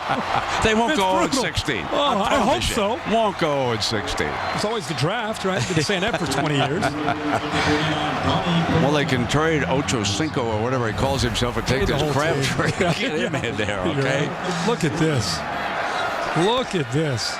Numbers tell you the story, folks. The mad scientist had dominated this one, and he's got a fine quarterback. Son of a coach. We'll be seeing him on NFL football someday. No question about that. He'll get a shot. He's a good-looking player. Minute 37 to go. Back in the end zone and taking a knee is Williams. Now let's go back to New York. Matt Weiner for a Sports Center right now. Matt. Hi, Brent. Sports Center right now, powered by Vizio. Tim Tebow had 3 rushing touchdowns today to put himself atop Florida's all-time list. To add to that, he threw for 2 more. All Gators who hammered Georgia today in the worst loss of Mark Richt's career. Tebow may be creeping up those Heisman charts again, guys. Yeah, that's interesting because Colt McCoy, who came in the leader, he's faded a little bit here in the first half, obviously, but don't overlook Graham Harrell. Graham Harrell, if he's able to hold on and win here, but Tim Tebow took a big step. And Colt's got plenty of time. If they can strike, they start off with a screen over an eye, and what a defensive performance. Marlon Williams has been all over the field for the Raiders. Sitting up here in his first half, I see one team that's hungry, that's playing with desire, that's in black, and another team that looks lost, that's dressed in white. McCoy steps away from the pressure and takes off his best run of the night. Out to the 44-yard line. Got a minute 4 to work with. And this is the first time we've seen Colt McCoy have some room to step up in the pocket. He was almost sacked there by Dixon, but he's able to pick up valuable yardage. 27 yards on that run by McCoy. Now he comes back with another first down as he strikes to Brandon Collins. Brandon makes the reception. Gives him depth at receiver along with Malcolm Williams. Colt McCoy very comfortable in this, obviously. Still has 3 timeouts now, down at 52 seconds as the clock stops at the first. So the Red Raiders call a timeout, and one of the things that their coach McNeil said is you've got to keep rested rushmen on the field. Coming up now, the Capital One halftime report. We'll have all the scores and highlights. John, Craig, and Doug, and it's been a busy day. One of the great plays of the day was Northwestern, as it appeared that game was headed for overtime up in Minneapolis, and ball off a face mask, intercepted, touchdown. And it looked like Minnesota at that point in the game was just killing the clock, just trying to get out of it. I was surprised that they were still throwing with the ball deep in their own territory. Meanwhile, our friend Brett Bielman is going to be under a little bit of heat about the management of the clock and what went on in that last second loss to Michigan State. I'll tell you that. Give Dino and Mark D'Antonio a lot of credit for getting back and finding a way to win that one. They stole one today from Wisconsin. First down and 10.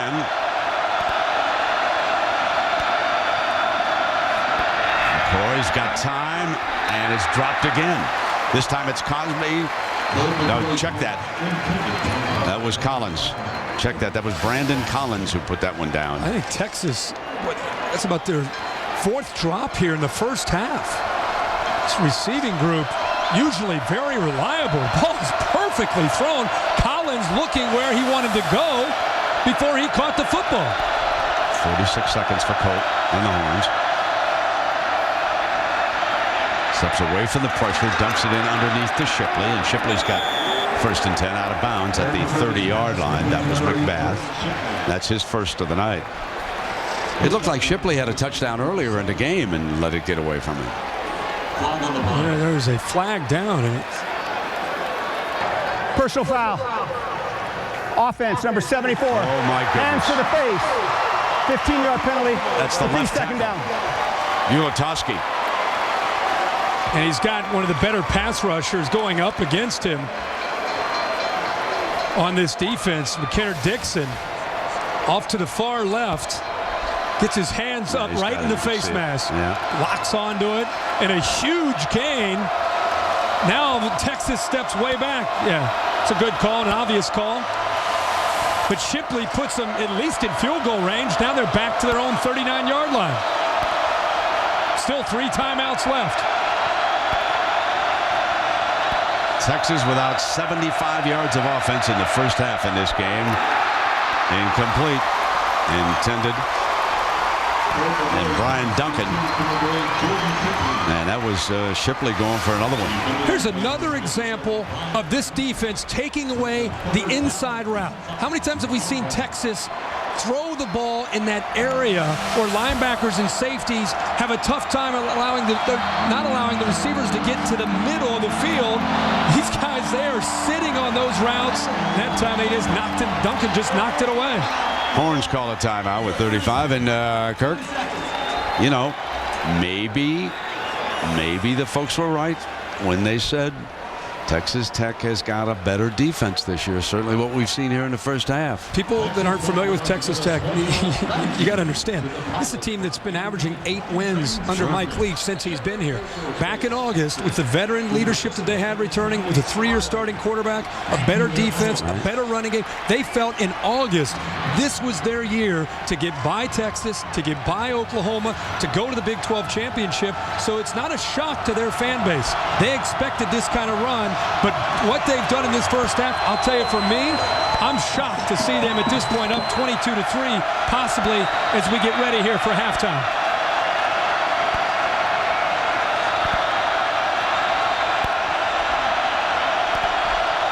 Third and 25. Got one-on-one on that far side. And it's snared. That was Williams. And what a great reception, working one-on-one on that far sideline for 44 yards. And it's Nickerson again. Earlier in this game, Texas got behind him. The ball's just thrown up high, and you have Malcolm Williams at 6'3", going up and over Brent Nickerson that time, and it's a huge catch for Texas.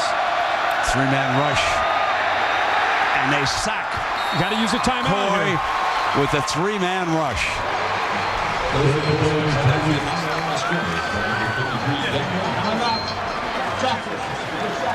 Ruffin McNeil telling us we not only have to get the pressure off the edge with our defensive ends, we've got to be able to get a push in the middle. They rush three, and then a fourth defender comes in late. But look at the speed. It's forcing Colt McCoy to step up. Now, he trips over his own guy, but the reason is there's a linebacker pushing him right back into the face of Colt McCoy. Yeah, Chris Hall was the lineman that he tripped over. Texas with one timeout. That's a telling stat in how well the Red Raiders have played defense here in the first half.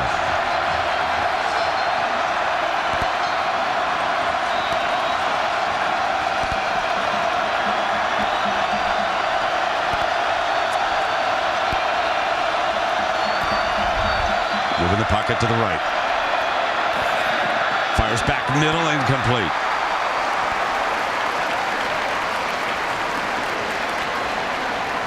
Third and 13 coming up with 16 seconds and one timeout. Mac checking that clock. At the very least, he wants to get out of here with a second field goal. He has to.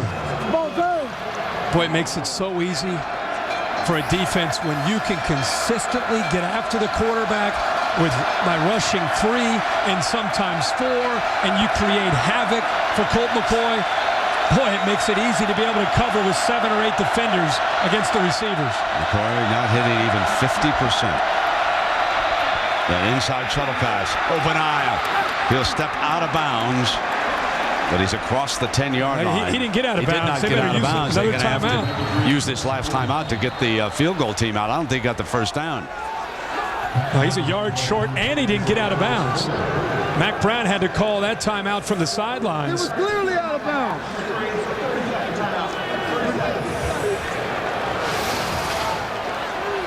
Obaniah has some room to work with here. Picks up a block by Tanner. And I'll tell you, if Buckner does a better job there blocking against Nickerson, I think it makes it easier for Obaniah to make a quicker decision to either get out of bounds or get upfield. He's in bounds there. That's a great tackle. The ball there at the 8-yard line. 6 ticks of the clock. Got to take You got to take the points. McCoy will stay on the sideline. No question. We'll try to make this 22-6 here. Put you down 2 scores. Remember, with the 2-point conversions, you get yourself down to 16 right here. So Lawrence already made a 43-yarder here tonight. And this one a 25-yarder. Nails it. That's manageable. Mac and the Horns need to regroup. Let's go down below to Lisa. Thanks, Brent. Mac, Colt McCoy was upset. He wanted to go for it. You talked to him. What did you tell him? Well, I told him that we didn't play very well to start with, and now we're back in this football game. We're sitting here at 22-6. We played better on that drive offensively than we did the rest of the game, and we get the ball back the second half, and it's amazing, and we talked about this in the Missouri game, it's amazing how much that momentum can change with a team that scores right before the half. Defensively, what can you begin to do? What adjustments to slow them down? Well, we're giving up too many third downs, and we're not containing Graham. He's getting outside and making some great plays. So give Texas Tech credit. They've played better than we did the first half. All right, thank you, Mac. Thank you. Well, we're going to send it to the Times Square studio to John Saunders. And, John, your man Craig James, he's got a son on this Red Raider team. Take it away for the Capital One halftime report. Brent, he does indeed. His name is Adam James. He's looked good out there a couple of times we've seen him. But the team that's looked absolutely fantastic right now is Texas Tech. Now, I'm not going to take anything away from the Red Raiders, but you got Oklahoma, then you got Missouri, then you got Oklahoma State. Did you expect Texas to be a little flat? I thought they'd come out a little flat, and they have looked sluggish. They've got 4 drop balls, penalties all over the place, but now it seems like they're starting to catch their wind a little bit. Colt McCoy got that drive together, but give credit to Texas Tech. They came out flying around, ready to play. Flying around, and I'll follow up what Mac Brown was talking about. Really, when you talk about losing containment of Graham Harrell, he's had 29 pass attempts, so you've got to be concerned at Texas right now with their defensive line's conditioning. Every time he breaks out and goes 6 and 7 seconds out there, those big guys are chasing him, and that's hard to do. Great conditioning through the summer by the Texas Tech Red Raiders. They're a lot faster than you recognize. Everything is going the Red Raiders away. We will talk about that game a little bit more later, but coming up, some scores and highlights. Hey, who's a one-loss team that might be headed for a championship game? It's a simple gesture that symbolizes our spirit and community. It's the pride we feel about our beautiful campus. It's the knowledge we share that our mission of education and service improves the lives of our students and people around the world. And it's a tradition that joins us together in a single voice to proclaim Texas Tech University. From here, it's possible.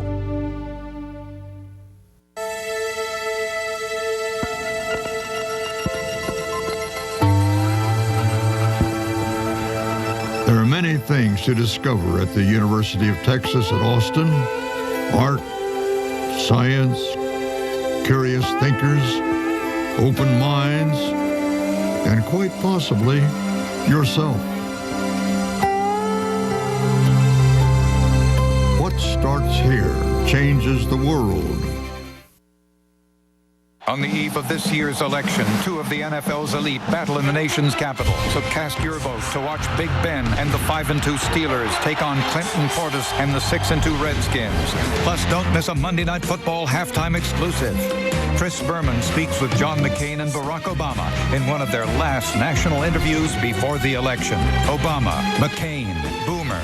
Catch the interviews at halftime of ESPN Monday Night Football. Steelers Redskins at 8:30. Almost sounded like Boomer was part of the ticket there, didn't it? Obama, McCain, Boomer. Just get out and vote. Make sure everybody gets out and vote. Time now for the No Huddle highlights. And these are all top 25 teams who lost today, including number 15, Florida State.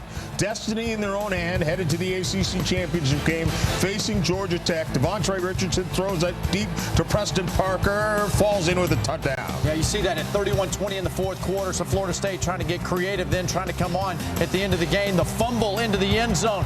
I'm not sure, again, another example of who's the underdog here. I would have expected Georgia Tech to win. Florida State doing better, but really have to reconsider these teams. Minnesota ranked number 17, facing another surprising team out of the Big Ten in Northwestern. Adam Weber, picked off by Brennan Smith, takes it for the touchdown. You know, there were 20 seconds left in the game. You make that decision that you're going to be aggressive and try to win the ball game right there and not go to overtime. Wind up the bad pick for 6. The number 18 is Tulsa.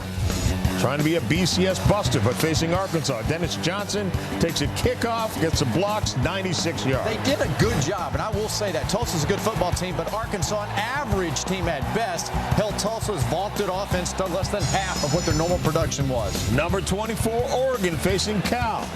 Jarris Bird calls for a fair catch, can't handle it, fumbles it. Cal recovers inside the Oregon 10. Shane Vereen, 2 plays later on the pitch, runs left, takes a touchdown, and we have the upset. You know, Nate Longshore comes off the bench, leads him to 2 late touchdowns, brings him back to win the ball game. UConn ranked number 25, but they've never beaten West Virginia. 28-13 when Pat White pump fake, brings it down, runs right, untouched for a touchdown. He had 3. Another example for you, John. Well, why is UConn 25, West Virginia not ranked? Who says that they're the underdogs?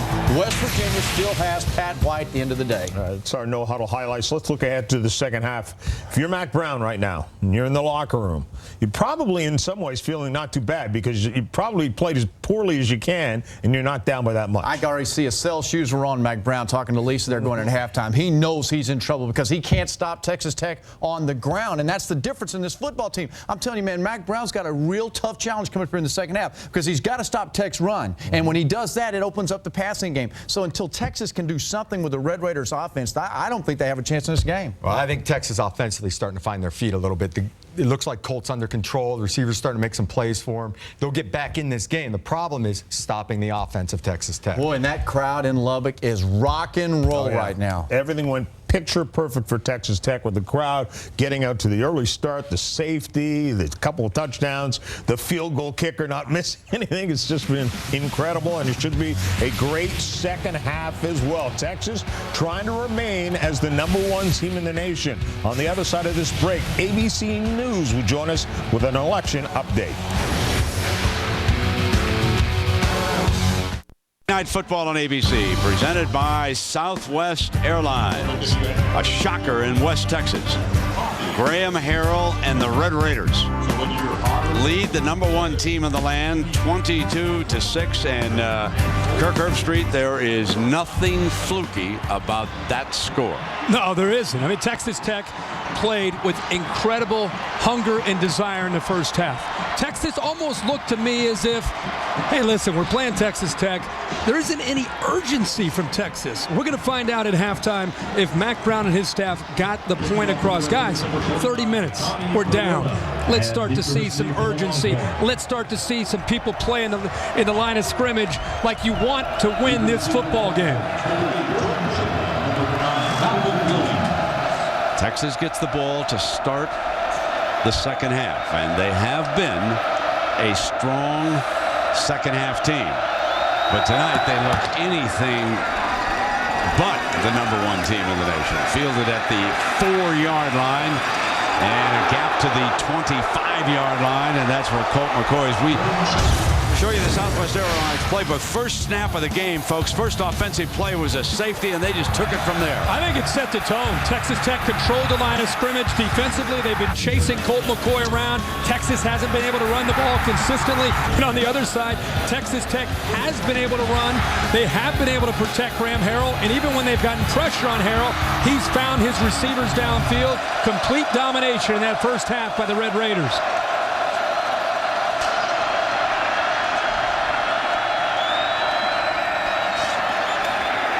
Stopped again by this Raider defense. Just how good has this defense been here tonight against the Texas offense? Well, let's compare what's going on with what they've accomplished in your Pacific Life game summary throughout the season. Scoring 45 points a game, tonight only 6. Rushing for almost 200 yards, tonight only 31. Passing for 300, tonight only 68. Third down, 59% on the year, tonight only 1 of 7. Whitaker is going to see some action here as they snap it off to Kirkendall, and that appears to be a Horn first down. You look at those numbers and you think, how has Texas Tech been able to come up with some kind of magic formula to be able to stop Colt McCoy? We touched on it the entire broadcast. They've gotten pressure with their front 4. It's allowed them to keep 7 defenders in space to defend Colt McCoy's receivers. McCoy keeps it, and he's going to get ripped down by Whitlock.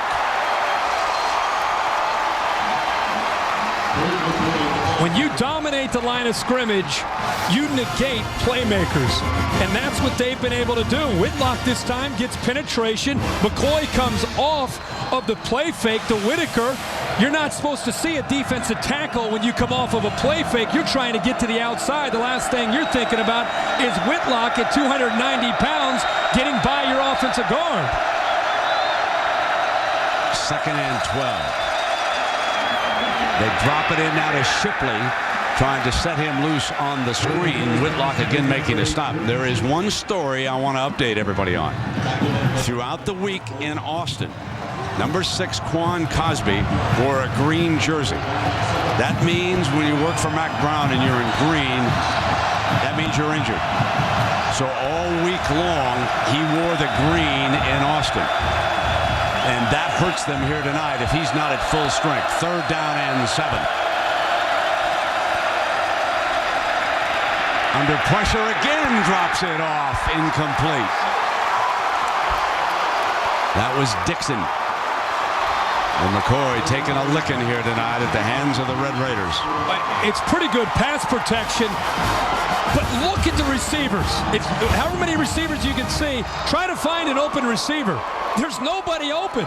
Everybody is covered by Texas Tech, and eventually the Raiders get to Colt McCoy because he has nobody to throw to. And again, it's the big fella, Whitlock, who finishes the deal and comes right on top of Colt McCoy. Tucker back to punt. And running rugby punt and putting it on the ground. Eric Morris lets it roll. It's going to be downed. He was in the end zone with his hand on it, though. But they're going to mark it right there. It's where the football is. Yep. The NFL, they have a different deal. It's a different deal.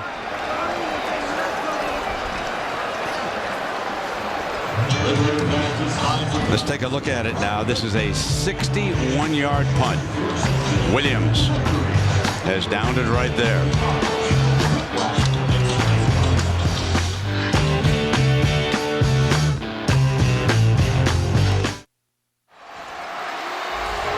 This ESPN telecast available in high definition on ABC HD. Well, the Red Raiders are backed up to their own 1-yard line. But remember now, in the first quarter, they had a 96-yard drive. And Colt McCoy has been taking a licking. Woods slips out for a couple of yards, and let's go back and look at this.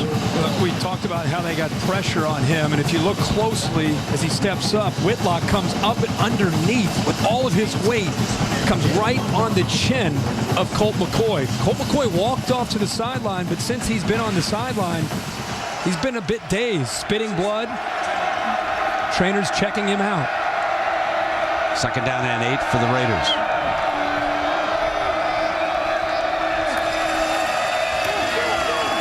Woods trying to sweep left, and this will put him 3rd and short. Big time play that time by Bobineau. Able to get through there and get a hand on Woods to slow him down. But this is where Texas Tech, Brent, had so much success in the first half. They were 5 of 8 on 3rd down situations. We'll see if they start this second half with similar success. A lot of times he was able to break to the outside and buy time and eventually find open receivers.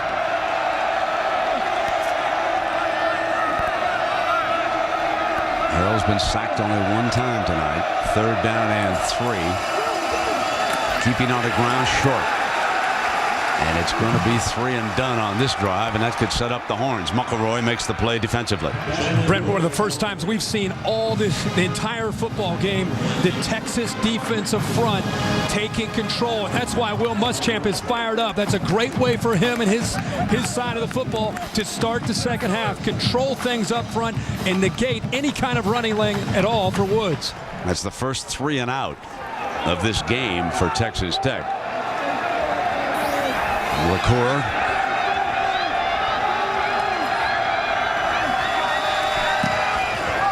And with Cosby injured, Shipley fields it at the 45. This is going to be great field position for the Horns. He's got an alley. There is a penalty flag down. As he goes into the end zone, there is a flag at the 30-yard line.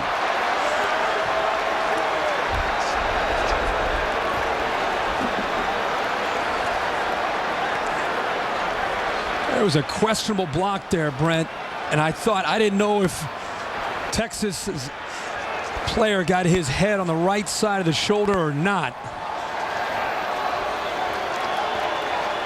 It was close. There is no foul for illegal block in the back. The action was legal. Touchdown, Shipley. A 45-yard punt return.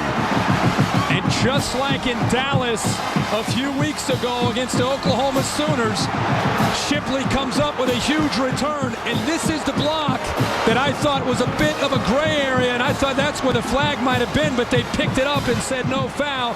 And once he got to the outside, of course, with his quickness, he gets to the outside and scores a touchdown. But Jordan Shipley, the leader, steps up and makes a huge play for the Longhorns. Now Lawrence on to attempt the extra point. Remember, way back in the early going of this game, Shipley dropped what might have been a touchdown pass. But this time, he takes the punt in.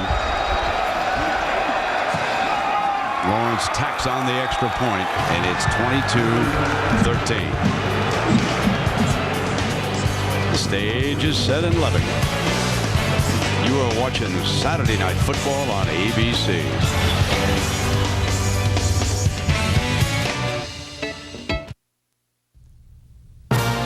Saturday Night Football on ABC. Brought to you by Southwest Airlines. Low fares, no hidden fees. Verizon Wireless. And introducing the 2009 Cadillac Escalade Hybrid. Ever see a coach's office like that, folks? It's filled with pirate paraphernalia. That's right. Mike Leach, he loves Bartholomew Roberts, Calico Jack Rackham, Henry Every, and everybody's favorite pirate, Blackbeard. Looks a lot like Matt Brown's office in Austin, right? That pirate over there, he'll talk to you, too, if you go up there and he's turned on now.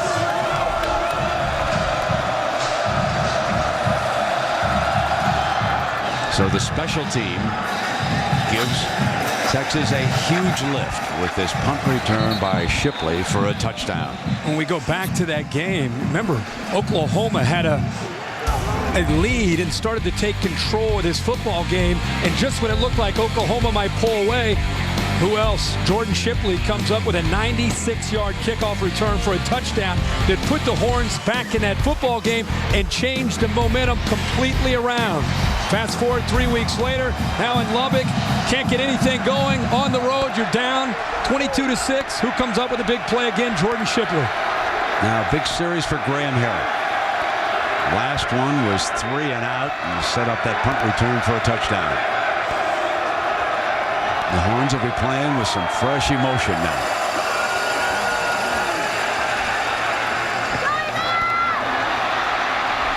On first down, he puts it in Morris's hands.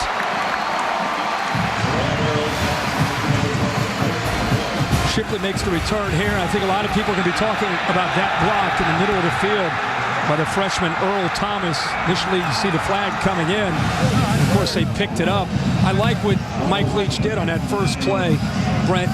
They ran 3 straight times on that 3 and out. This time they come back, put the football back into the hands of Graham Harrell, and try to find their receivers in space. Batch is the running back. Harrell under center will give it to him. And he bangs straight ahead for the first down. McElroy making the stop. McElroy made a big stop on that 3rd down to force that punt. So number 38 came up big, and a little bit slow to get up there is Mr. Carter. Something to keep in mind as this game moves forward. We've talked a lot tonight about Texas Tech controlling the line of scrimmage on both sides. It'll be interesting to see which team is in better shape. Does fatigue start to set in for either side of the ball, especially up front for Texas Tech or Texas?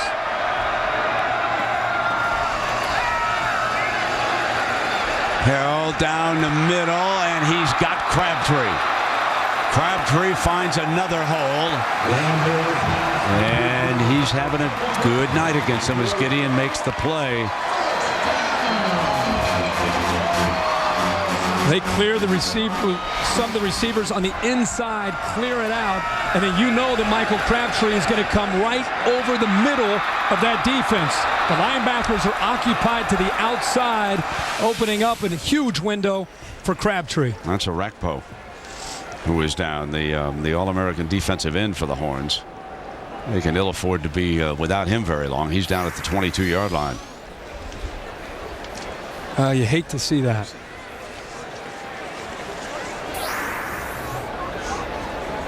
He means as much to the Longhorn defense as Colt McCoy does to the Longhorn offense as far as playmaking ability and leadership. They seem to be working on that left leg. Let's see what he looked like. Hyperextended it a little bit is what it looked like, and he grasped at it right away.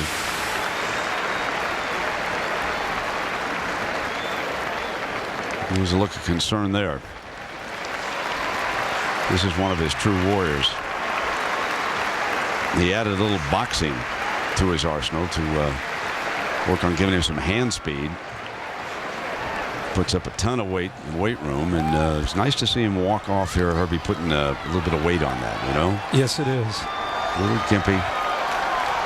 So remember, Cosby and Lisa sending up word that it's doubtful that Cosby will be able to come back for the offense, and now we'll have to keep an eye on Arakpo. First down and 10. So Henry Melton, who was a running back for several years, one of the defensive ends, they throw a little bit high to Crabtree. Now I want to talk tonight about the big receivers that they've been in the arena. Macklin for Missouri, they held him to 8 catches, 66 yards. Des Bryant a week ago in Austin, 6 for 74. Tonight already, Crabtree has as many catches as Macklin and more yards. Who would you take of those three? Michael Crabtree. I'm with you. But you've got to, take a deep bow to Macklin's speed. Macklin has better top-end speed than Crabtree has. Second down and 10. Quick strike on the outside. That's Leong again.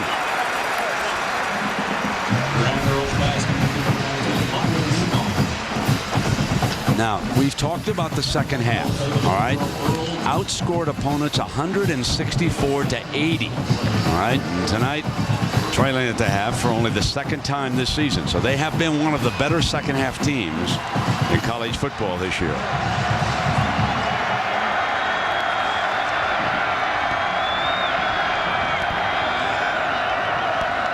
Here's your third down. Muschamp's got heat. Miller's on him. And that's short of a first down, incomplete. They're forced to punt. Muschamp's defense has come alive here in the second half. Coming alive up front, and even with Arakpo down, the leadership has to be now stepped up by Roy Miller, 99, and that's exactly what he's able to provide, is stepping up and going right by Brandon Carter. It's a one-on-one battle, getting into the inside move, uses the speed to the outside, and Graham Harrell, one of the few times we've seen him have to get rid of the football. So the Riverboat Gamblers at it again. Fourth down and 3. No sign of a punter this time. Let's see if they're trying to draw him off again here. Looks like that's what they were trying to do, and he'll come on over. Give him 5 more yards for the punter. LaCour trots back out. Second time, Brent, you touched on it. Texas's defense, the adjustments, and I don't know if it's huge adjustments. I think it's the intensity that's changed on the Texas defensive line. I think they're calling a lot of the same same schemes. They're just now getting after Graham Harrell. They're winning on third down. Shipley is back deep again. They went after this punt, and I believe they got a piece of it. Going to roll down just inside the 20-yard line regardless, but enormous heat applied by Williams. Take a look and see if they didn't get a piece.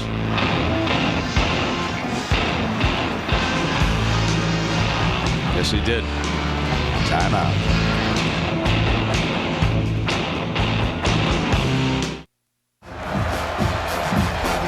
Tough hombre. Colt McCoy. Never been a better named quarterback. Austin, 9 of 18 a year ago. He was 21 of 30 for 268 with 4 touchdowns against Texas Tech. Having a tougher go here tonight. Shipley, Collins, and Buckner are the wideouts. Cosby still sitting out. Juggled out of bounds. No question. Collins was juggling as it goes out of bounds. Let's check in with Lisa down below. Well, Brent, not good news for the Texas Longhorns. Their leader on defense, Brian Arakpo, they're calling it a left knee injury. He will not return. Brent? Oh, that's tough. Yep. I mean, you feel for that young man right there. He's one of the best in the game. Hate to see Let's hope it is not serious. Second down and 10. And the whistle just prior to the snap. And that's prior to the snap. False Longhorns. start offense. Number 63, 5-yard penalty. Still second down. It's Michael Huey who has moved into that offensive line. He gets a lot of snaps. Kyle Hicks, Huey, Chris Hall, Charlie Tanner, and Eula Toski. Harrell watching from the Red Raider sideline. Let's keep watching the battle up front where Texas Tech dominated in that first half. On 2nd and 15, the line gives him time. Here's Shipley. The late flag come in the backfield, and Texas Tech clapping. You assume that would be a hold. Holding. Offense number 74. Half the distance to the goal. Repeat, second down. Ulatowski's had his hands full. To our right, the left of the offensive line, just gets beat to the inside, and then, he was already down. Richard Jones was already down on his hands and knees, and then Ulatowski came on top of him, and that's when the late flag came in. Jones had no chance of getting to McCoy there.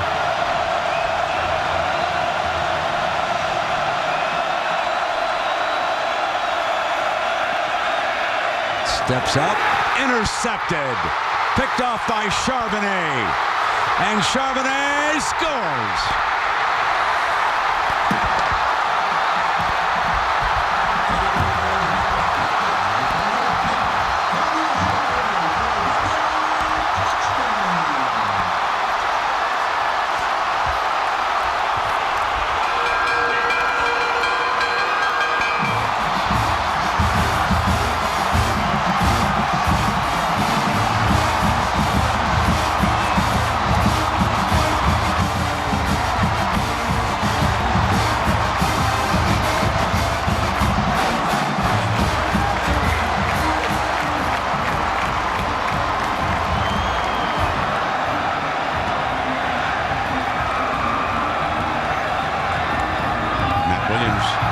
Continues to be perfect as the Red Raiders' new kicker. Charbonnet is right here. He's going to sink in coverage and then retreat. By retreating, I think he was able to get into the lane, and I think Colt McCoy expected him to fall into the flat. Charbonnet comes up with his 5th interception. When he makes it, he knows to get to the end zone. And how about Texas Tech? An opportunistic defense. 15 interceptions on the year. They're 3rd in the nation, so they get their chances, they capitalize. It's November, folks. Here comes BCS chaos. Just when you think you got it figured out, the ghosts appear. 29-13. Still plenty of time now for the Horns, but they have been under heavy pressure here tonight. Their lone touchdown is a punt return. They do not have an offensive drive for a score. They had to settle for a couple of field goals if you weren't with us in the first half.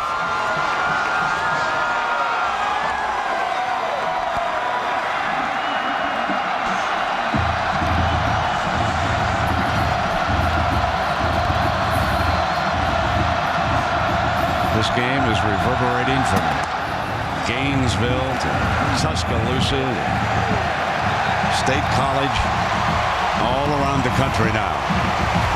And the chaos that began last year in November, you can take a look at all of the things that unfolded. Just when you think you've seen it all, huh, Kurt? And you know it's going to happen. You just don't know when and where. It happens every year. But you just made a point about this one's far from over. Still 7.5 minutes to go. But if it's going to turn, Colt McCoy's leadership and that offensive line better start blocking people, because Texas Tech is coming after number 12 right here.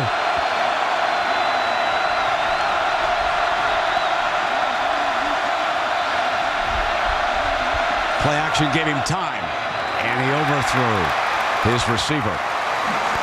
2nd down and 10. Of course, near the end of the game, we'll select a Chevrolet player of the game from each team, and Chevrolet will make a $1,000 contribution to each university's general scholarship fund. Big challenge for Colt McCoy in Texas right now is not trying to get it all back right away. They've got to stick with their plan and not press and not force the issue, or that plays right into the hands of Texas Tech and their defense. 4 straight incompletions, and so they stay on the ground this time with Fozzie Whitaker. This is some fired up group that Ruffin McNeil has put on the field defensively for the Red Raiders here tonight. There's Ruffin right there. Took over, remember, with 9 games remaining. And he was the defensive coordinator down the stretch. Brought a lot of energy. Said he streamlined the defense. He wanted the guys to play fast, have fun, be aggressive. They're doing that tonight. They settle back into a 3-man rush. They have changed that front all night. Complete for the first down. He snaps off a strong throw that time to Malcolm Williams. Malcolm's been a good special teams player tonight, too. Malcolm Williams is going to have to step up along with Brandon Collins. Kirkendall, just because of the injury to Cosby, he gets time, but he gets hit again. And those hits take a toll on any quarterback, including Colt McCoy. Williams with a nice catch there. There's a pitch to Whitaker. Now to the 38-yard line. Whitaker could be a good addition here late in this game because of his quickness. Coming out of camp back in August, they felt he was the guy, but he's battled through some knee injuries. He is now healthy. He's had a great week of practice, and on this AstroTurf, because of his speed, he gives them a home run threat in the backfield. First down. Buckner. This is where the poise of this Texas team, and of course the quarterback Colt McCoy, big time tested. We talked all week about this being the end of a 4-week run of Oklahoma and Missouri and Oklahoma State. And when they have enough gas left in the tank to go to Lubbock and deal with Texas Tech, probably the toughest game of the 4. On first down, Shipley again picking up about 11 yards on that play and out of bounds.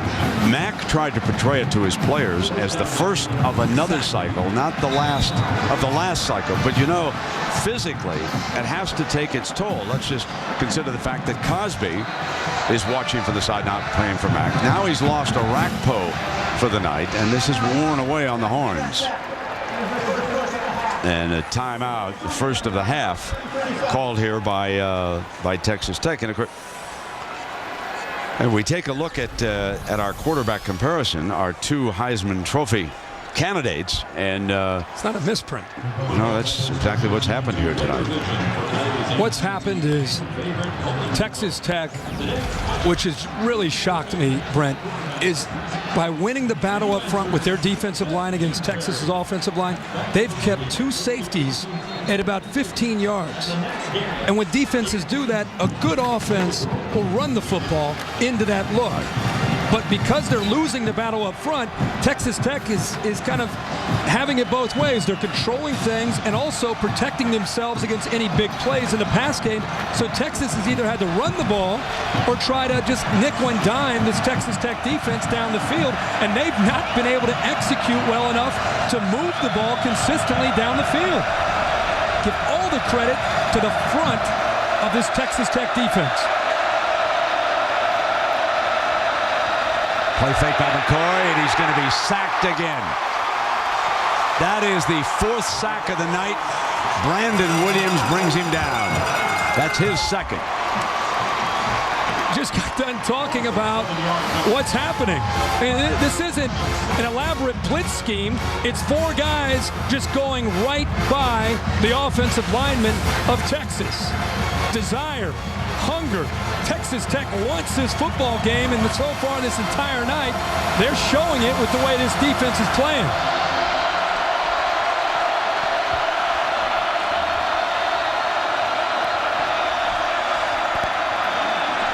Now they start that action to the right and bring Whitaker back the other side. You know, the one player, and they've been waiting for him because he's a JC guy, is Dixon. And Dixon is causing a lot of trouble down there as McNeil continues to rotate in defensive linemen. They're staying fresh. Brent, you talked about the importance of that. Ruffin McNeil telling us that Dixon, 7 sacks coming into the night, has power and quickness. Brandon Williams, 8 sacks coming into the night. Great tandem, and they're keeping fresh because they're constantly coming on and off the field. 3rd and 8.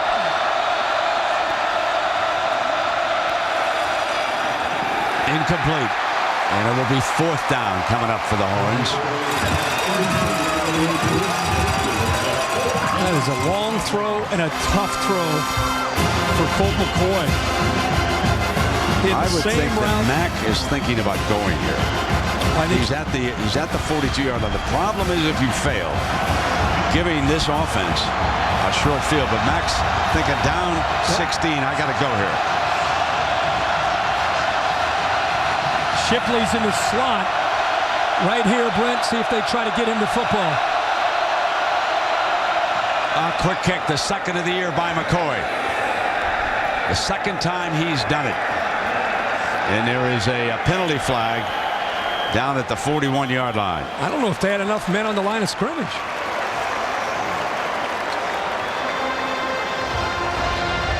Illegal formation and offense, only 6 men on the line of scrimmage. That penalty's declined. Result of the play, 1st down, Texas Tech. So the mad scientist said, oh, forget about that. Let's take the ball Take the football. and let's go to work. I don't care. Where are we here? He's a beauty. He's one of our all-time favorites, folks. They had nobody in the game quite like Mike Leach. Every coach will tell you that. Every player will tell you that. And all he does is put tons and tons of points up on that scoreboard.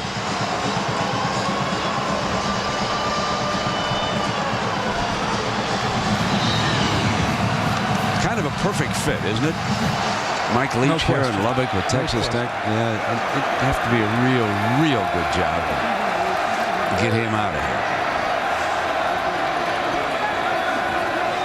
No, this Texas defense has stepped up twice to force Graham Harrell to the sidelines. We'll see what happens here the 3rd time. Kendall's coming. And a perfect strike with a penalty flag thrown on the play as Lewis, the receiver.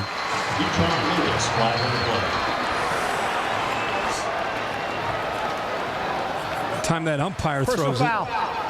Offense, number 65, hands to the face. Half the distance to the goal. Repeat, 1st down.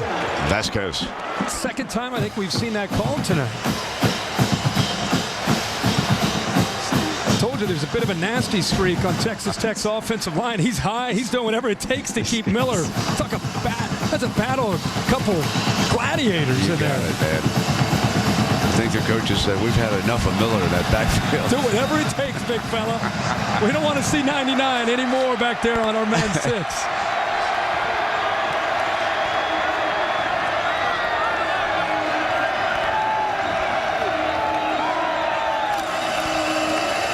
Here's Woods. Made the most out of that, getting to the short sideline. Gideon bumps him out.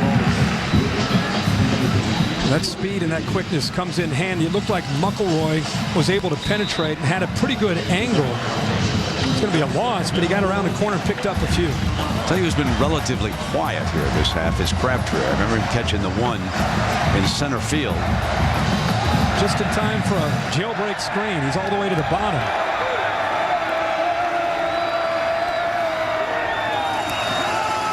There it is. You called it, Kirk.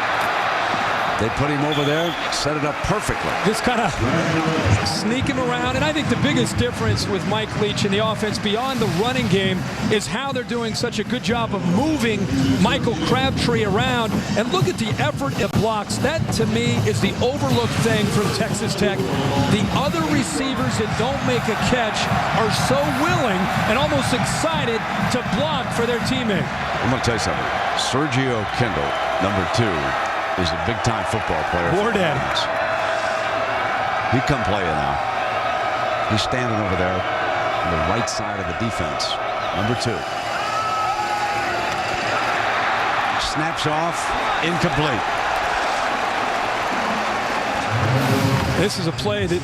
This is a big play in the game. Huge play in the game, but this is a play to Texas Tech. This is backyard football for these guys. I mean, this is an easy place. Something they could do in their sleep. The ball perfectly thrown and a rare drop by Swindle. And Texas catches a break and the defense holds again. Shipley trots back out there. That's another 3 and out here tonight.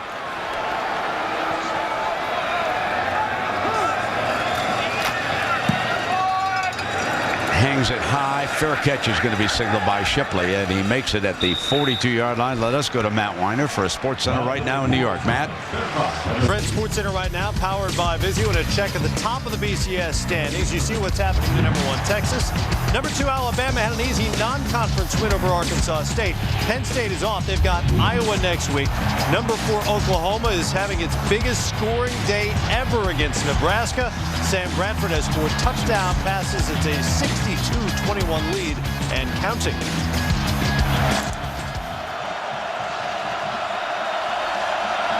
And McCoy hands off, and Whitaker has become the running back here for the Horns as they try to generate that running game. Now let's go back over to the sideline. Mike Leach brought the entire offense down, and he's on the inside. Somewhere in the pile there. He's talking to his offense right now. He knows they've got to generate something. They've had a couple of 3 and outs. There's a late pitch. Out of bounds, Texas ball. You got a tailback in the game right now that hasn't played a lot of football. Colt McCoy can't hang him out to dry like this. He stretches the play, and then dishes it. It's a mistake by a junior quarterback that's played a lot of football. You have an inexperienced running back. Very, very tough pitch relationship. Put a lot of pressure that time on Fonzie Whitaker. It's a 3rd and 15. The Horns are without Cosby. Going deep, man covered, pushing, shoving, and there's your interference call. But who is this one on? The defensive back, Wall, went down as Buckner ran into him. That's one of those depending. Pass interference. Defense number 3. 15-yard penalty. Automatic first down. Depending on when you looked at that, that could have gone either way. Buckner's a big physical receiver. He's a true freshman at 6'4". The best corner from Texas Tech. They're going back and forth. Almost every time this is going to be called on the defense. Almost every time. The fellow who called it, I think, saw the right hand up on the jersey. And Buckner, meanwhile, was pounded. So that'll move it across midfield. 1st and 10 for McCoy. Here's complete to his roommate Shipley. See what's happening with those safeties, and we'll show you here on the next play. Texas Tech has kept 2 safeties back, forcing Texas to go underneath with all of their throws. What's happening, all of a sudden there's about a minute to go. Watch the safeties. They've been back there the whole game. And what it does is it forces Colt to throw into this area right there. That's the only spot he has to throw the football, underneath. Shipley can't get to the first down marker. The reason that's so important, not only are they not able to generate any big plays, look at the clock. There's a minute to go here in the 3rd quarter. Brian Duncan, their fine little linebacker, making the stop that time. And 3rd down and 2.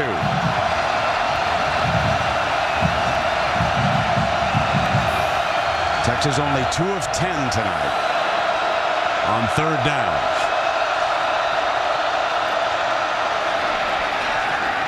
Stumbling toward it is McGee.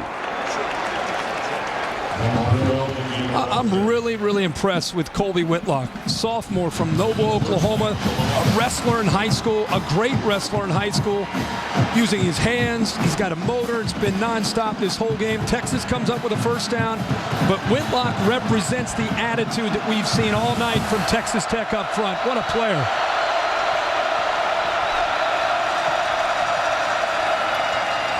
Complete. And running for the end zone is Williams. Touchdown, Texas. Malcolm Williams. His 2nd touchdown of the season, a 37-yarder as the big fella broke free.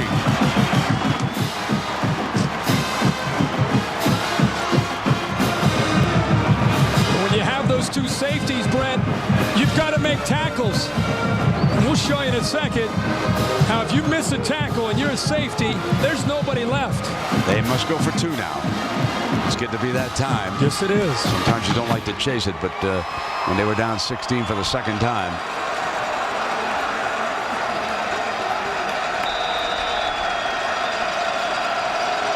Final seconds. Colt McCoy's first touchdown pass of the night, and here come the second half Horns again.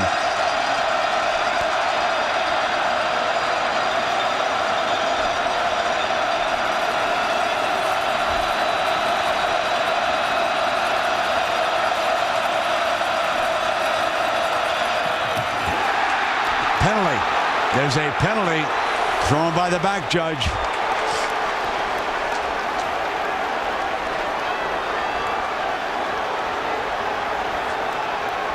That's on Charbonnet. I think I read his lips. He said number 10, I think. Pass interference. Defense number 10. Half the distance to the goal. Repeat the down. Shipley gave a little move to the outside to set him up and then cut back towards the middle. I think everybody, there's a tip pass there. That pass was tipped. Tip pass means there cannot be pass interference.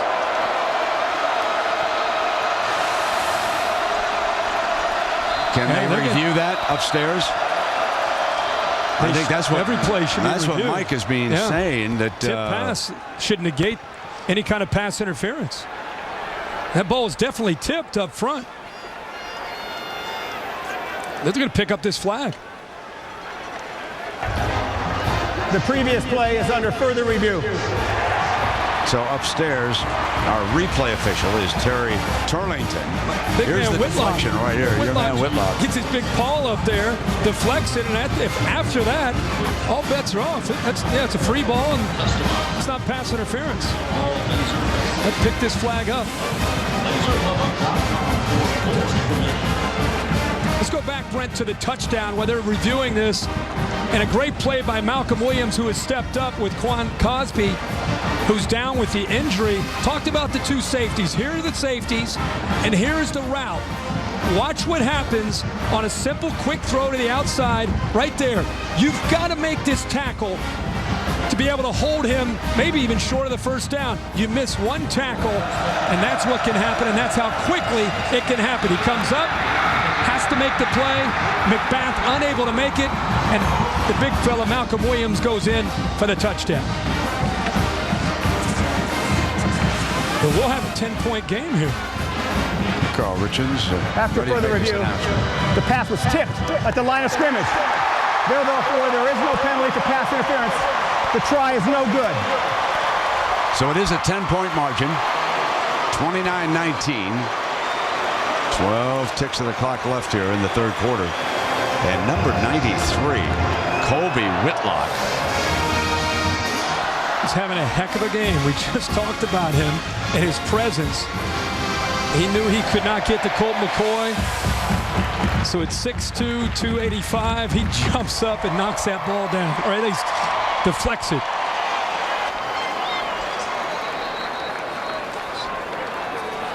Love those wrestlers that play on the defensive line.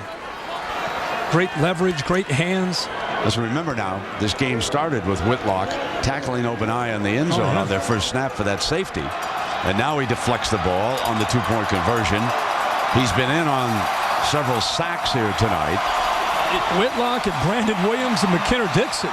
Boy, those guys have really played a heck of a game leading that defensive front.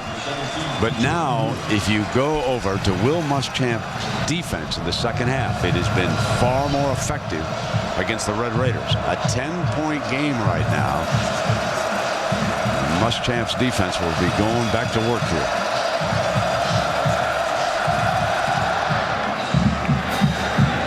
Beautiful kickoff. It'll come out on the 20-yard line. So let's remind you again, Monday Night Football, the Steelers and the Redskins. Monday at 8:30. The Redskins playing much better than anybody expected under first-year head coach Jim Zorn. The Pittsburgh Steelers, of course, are one of the favorites to make it all the way to the Super Bowl. So that's your Monday night action. Mike Tirico and the gang will be along.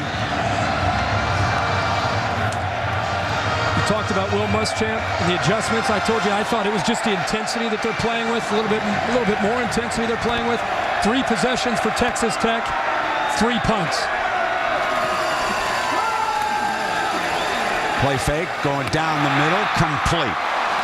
Throws a strike to Adam James. Hey! And Adam James is Craig James's son, number 82. And I'm sure that it's a proud papa watching back in the studio as number 82 comes up with that catch. What a thrill for Craig. I can only imagine what he's going through watching his son out here making plays. That's great. He is the 9th different receiver to catch a pass tonight for Texas Tech. And ESPN Saturday Night Football presented by Southwest Airlines returns after this message and awards from ABC stations.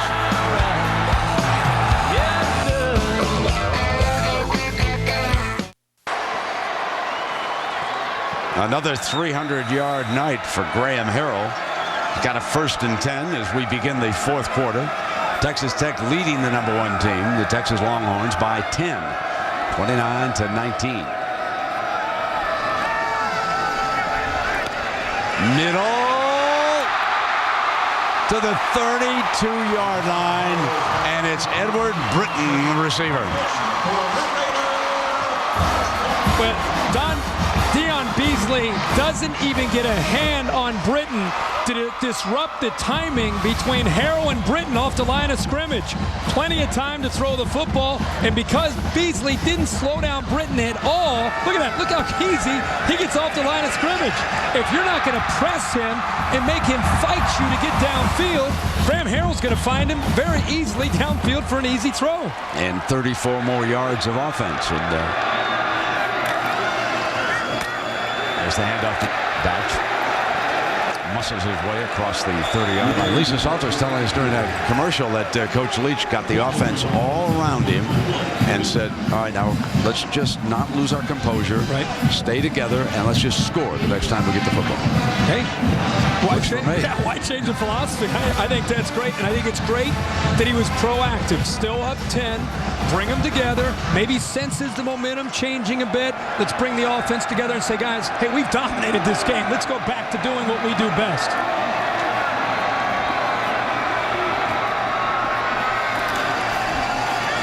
Inside handoff again to Batch. Melton making the stop, and we will take a look at the Pacific Life game summary, the comparison of our 2 Heisman Trophy candidates, McCoy against Harrell, and McCoy for 166 yards and that touchdown. 341 now for Harrell, 1 touchdown, and McCoy did score. I did throw a pick 6. Charbonnet got it. Only 5 yards rushing for Colt McCoy. He is not only struggling throwing the football, has not been able to pick up valuable yards scrambling and coming up with the quarterback run. 3rd and short, and timeout is called by Harrell. Didn't like that late move by the secondary. Clock was running down, and that leaves them with only 1 timeout here in the second half. Leach and the Raiders up by 10.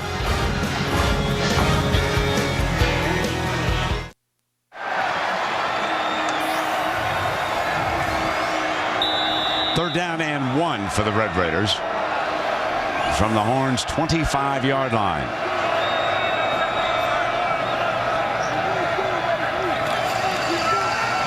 Harrell throws for it to the 10-yard line. Put it back in Britton's hands. They walk the linebacker up, Bobineau. They're expecting, normal teams like to run. Here's Bobineau. They're going to bring pressure, expecting the run. The receiver's going to come right in here. And look at how big of a window and how easy a throw that is for Graham Harrell. You bring pressure on 3rd and inches, and Graham Harrell's going to throw the football.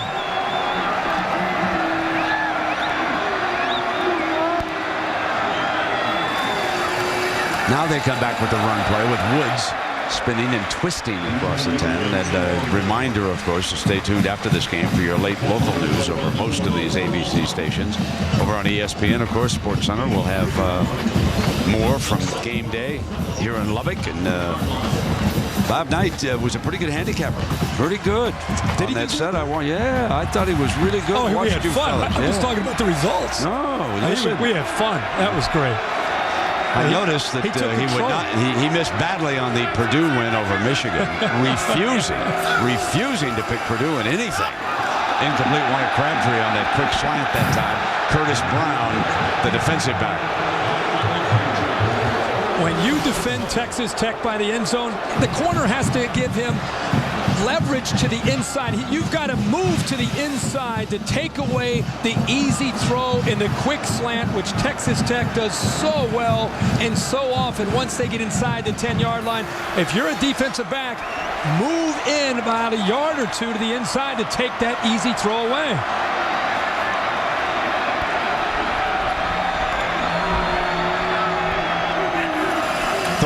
7. Harrell in trouble suddenly. Not going away as Kendall came in and cleaned it up, but it was Miller and his buddies from that defensive front that allowed Kendall to come up and make a huge sack. And now Miller is slowed. He's down. They've already lost Arakpo. They went right back to Crabtree on the slant, but this time Aaron Williams was looking up and double teaming and bracketing, which means taking the inside part of the route away. And that's exactly where Graham Harrell wanted to throw the football. He wanted to get it to the inside. And right here, look at this. Look at him try to take that inside route away. That time the corner had help to the inside, and eventually the pressure got to him. Yeah, Henry Melton was among those in the defensive line, along with the fellow who's down, applying some heat. And Kendall. So let's take a look and see what happened to Miller on this play. That's Melton, number 37. Now you're watching 99. And now it'll be Kendall at the end. He got caught up there in Kendall's legs. Even before that, it looked like he may have stepped on another foot. You know, this Texas defensive line is tired from chasing Graham Harrell around this whole game. Well, there's been a minefield of a schedule so far for the Longhorns and Mack Brown. Oklahoma, that started the gauntlet for him. Then it was Missouri and Oklahoma State. Now they've come to Lubbock, and here's what they've got left. On November 8th, Baylor in Austin. Then on the 15th, they'll go to Lawrence to play Kansas. And then the rivalry game on the 27th. Texas A&M, I believe, had beaten them the last couple of years. So Matt Williams will attempt another one. Can he stay perfect? This will be his longest coming up. A 42-yarder.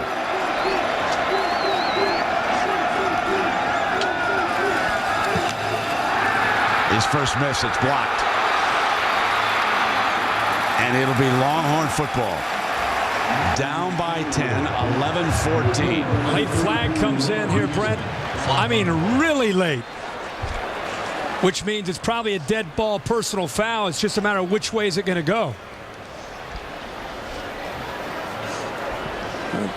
Seesaw clapping. Maybe it's on Texas. After the play ended, personal foul. Texas, half the distance to the goal. First down. And when you're down 10 in the fourth quarter, Mack Brown is probably going to find somebody. He's going to find an official, but he's probably going to want to find the player that got caught up in that.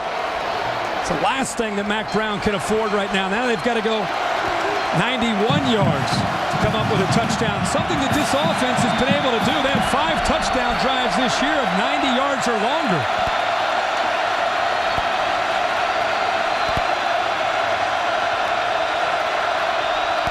The crowd alive in Lubbock.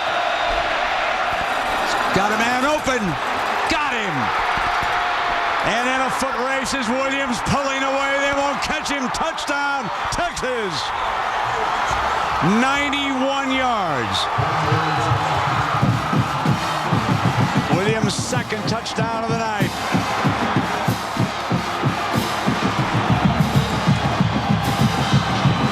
Huge play by Colt McCoy, showing patience, hanging in there, and how about Trent Malcolm Williams stepping up with Quan Cosby down. He has stepped up 4 catches on the night for 182 yards.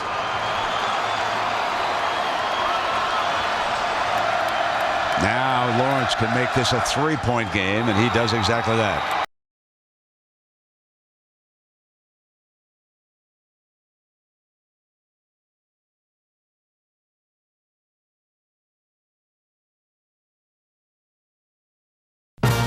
Saturday Night Football on ABC. Brought to you by Southwest Airlines. Low fares, no hidden fees. Nissan, passionate about performance and proud sponsor of the Heisman Trophy. And Verizon Wireless.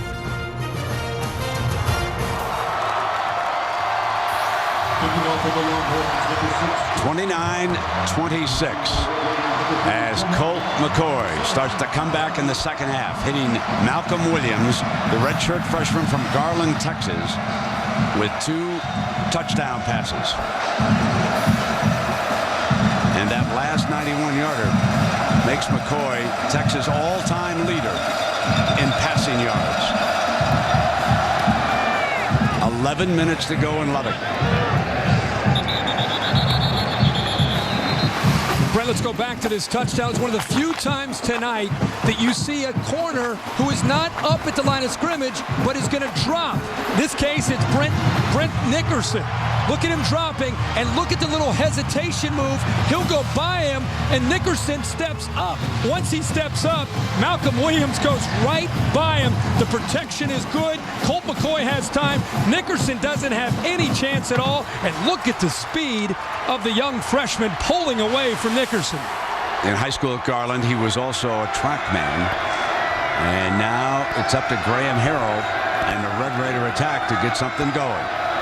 The Texas defense has played much better in the second half. Snared out of the air, snapped right down by Detron Lewis. He might be the next big thing here. Mike Leach telling us this week that because of Michael Crabtree getting so much attention, Detron Lewis doesn't get as much recognition. Very elusive, phenomenal hands, and he's a big target, 210 pounds, close to 6'1". Got away from Texas A&M, out of College Station, Texas. First down and 10.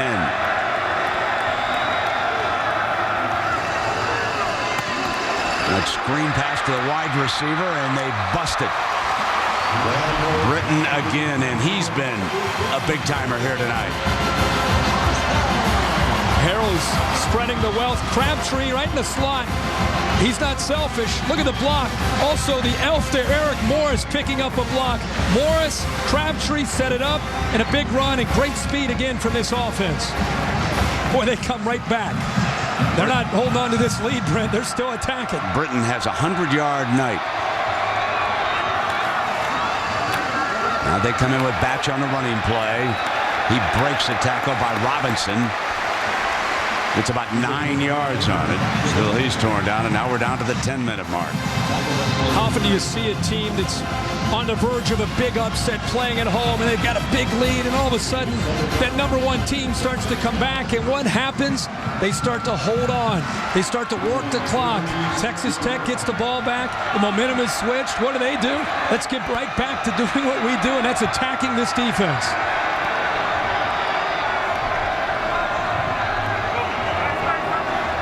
Ball was spotted back, make it 2nd and 3. And Woods now will make it 3rd and short. It's like watching a different defensive front from the first half to the second half. What's amazing is they've had to fight through some injuries up there from 2 of their biggest leaders in Arakpo and now Roy Miller. Lewis has stepped up. We've seen Eddie Jones come in, Henry Melton, Lamar Houston.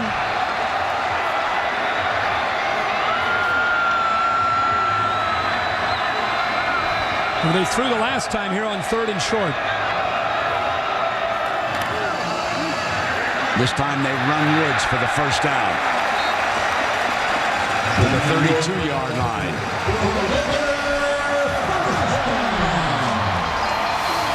Texas had penetration. Melton right here looks like he has Woods, but Woods showing some determination and lower body strength, runs through the arm tackle there of Henry Melton, able to get upfield and get that first down.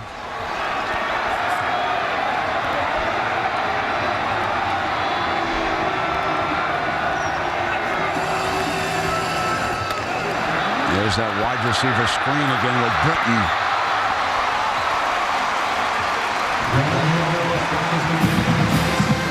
Just so much to defend. Of course, you have to defend sideline to sideline, but because you don't know when it's coming and who it's going to, Brent, you touched on how many different receivers he's thrown it to.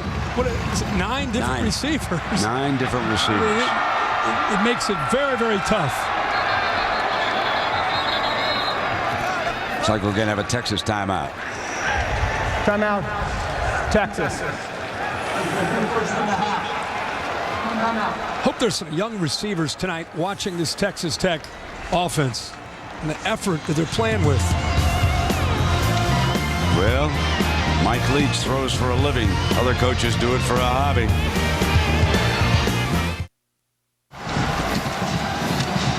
First down and 10. The Red Raiders leading the Longhorns by 3, 29-26.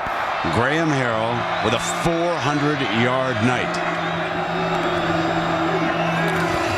Movement in the middle, and there's the penalty flag. Here comes Woods.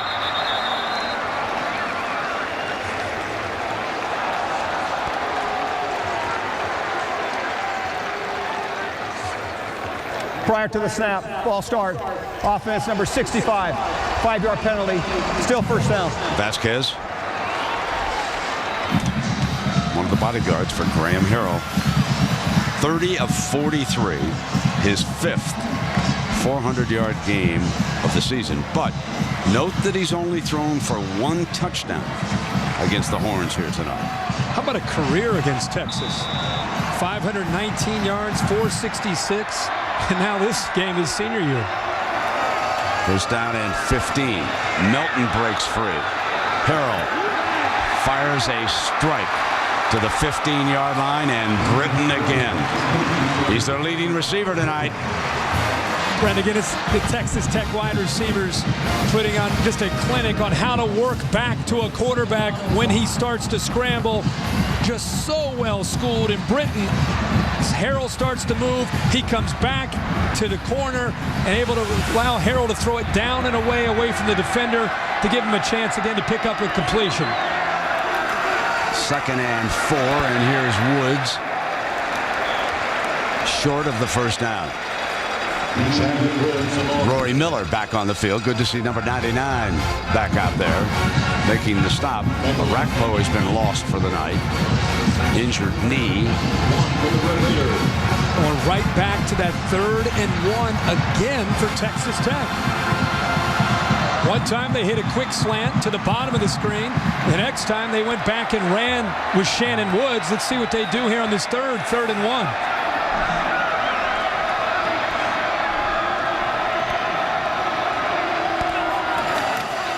They're going to run for the 1st and 10.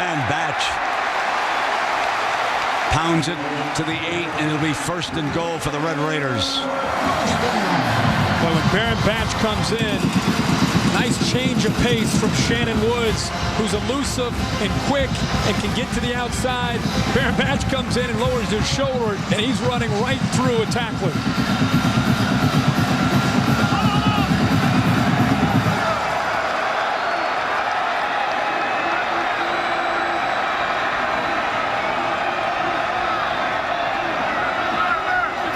They show blitz. High and incomplete. Crabtree. I think Texas senses some urgency at this point with the ball inside the 10-yard line. They've got to get pressure on Harrell. Is that a penalty flag that was thrown? We've had some late flags. Pass interference. Offense, number 5. 15-yard penalty. Repeat 2nd down. The big physical wide receiver. Top of the screen. Boy, I don't know about that. You think? And then the receiver slipped. Brown. There was contact initially. And the bad break on this was the fact that Brown, I think, then slipped down, and the officials saw him on the ground. So I think that along with that initial contact, I think it was unlucky on Crabtree's part. I think there was contact on both sides there. But because Brown went down, maybe they felt that it was a bigger push by Crabtree. 1st and goal, but it's back at the 25-yard line.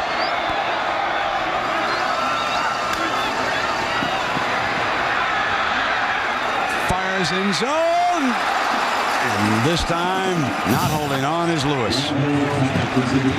I'll tell you what, Earl Thomas, the freshman, he and Blake Gideon have been tested tonight. But Earl Thomas, who continues to improve and make plays, had tremendous closing speed, because I thought that ball might sneak in there and get to Lewis. I'll tell you what, Earl Thomas, last second, comes up and knocks that football away. Great play again by another freshman from Texas.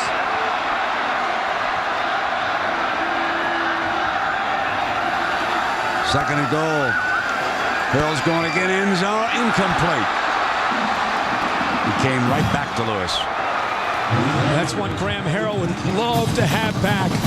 Middle of that defense opened up.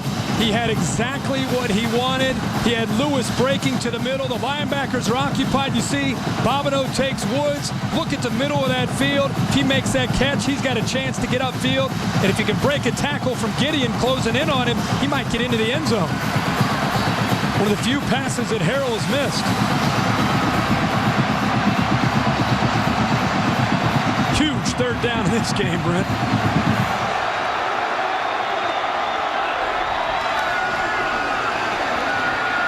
Fires, almost intercepted. Almost picked off by Thomas. He took a 97-mile-an-hour fastball off the chest there. I don't think he realized that that ball was getting to him until it actually bounced off of him at the last second. He went to make a play on the receiver, and then he realized the ball was overthrown to the smaller Eric Morris, and it hits him right in the chest. You talked about it at a break where you were talking, will he go for it on fourth down, or will he kick a field goal after the last one got blocked? No, they may go to the longer-legged kicker here. They may go to the left-footed youngster. He's a little bit longer. Here's Corona. And he nails it. They send Corona onto the field. He's been the kickoff man. He hits the long one, and it's 32-26. They lead it by 6. Reminder, folks, stay tuned after the game for your late local news over most of these ABC stations. And if you haven't had enough football, well, go on over to ESPN and catch up with the gang on SportsCenter. A 6-point Texas Tech lead, and the two Speed Demons are back deep for the Horns. Shipley, who has returned a punt, is on the left, and Williams, who just went 91 yards for his second touchdown of the night, is over there on the right. Corona, who nailed that field goal, has the ball on the tee.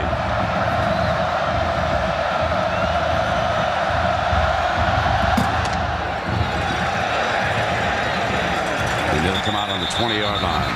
Let's take a look now at the ESPNU All-State Standings Review. Certainly this game is not over, but if you want to speculate, if the Longhorns lose, does Alabama automatically climb to number 1? Kirk, what's your feeling?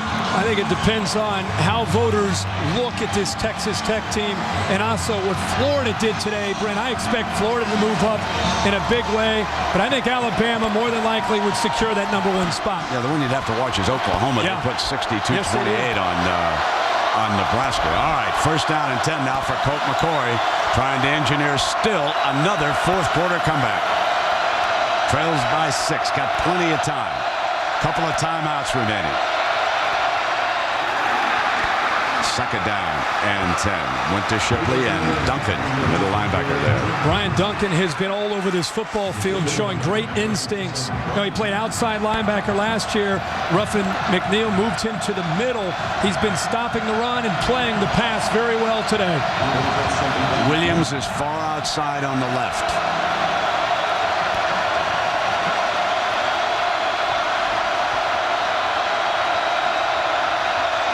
Inside shuttle pass. Whitaker.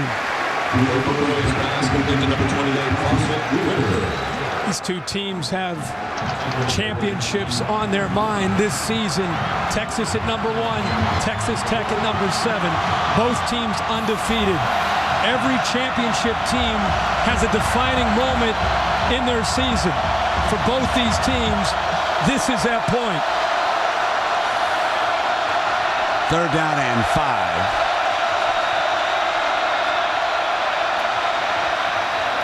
got the first down. Brandon Collins.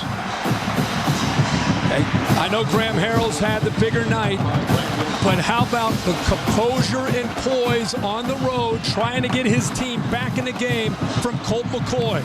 Big third down. Obviously, they need to drive the length of the field for a touchdown. Comes up, makes a great throw. Sharp, number 92, checks in late as the defensive rush man. They go back to the run. The speedster Whitaker breaks to the next level, and he is into Red Raider territory. I talked earlier tonight about Fozzie Whitaker's speed being a difference in this game when Texas wants to run the football. Now we're starting to see just a little seam in his health playing on this AstroTurf. What acceleration. We've not seen that from this Texas offense all year from a running back.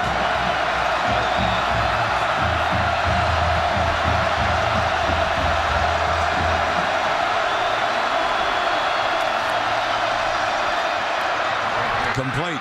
Shipley. Well, all of a sudden, there's tempo. There's a rhythm that we've come to expect from Colt McCoy. These last two possessions, this is Texas. This is Colt McCoy. This is what we expected to see this entire night. They've really changed the momentum here up front, and now they're the aggressor with the play calling.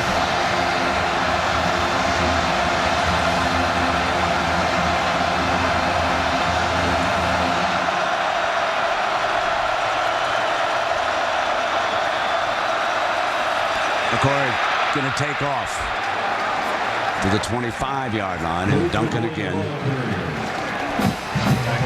Ryan Duncan talked about him a lot tonight, spying Colt McCoy.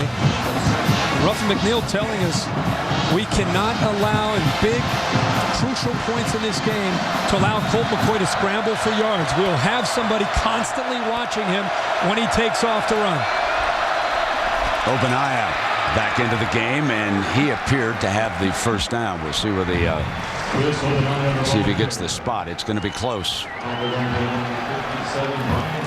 It's right on the yellow line.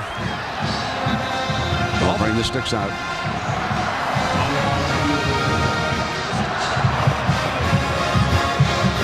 And there goes the middle linebacker in pain, and can ill afford to lose Duncan very long. Cramping up, fourth quarter. Starts to always come into play for teams.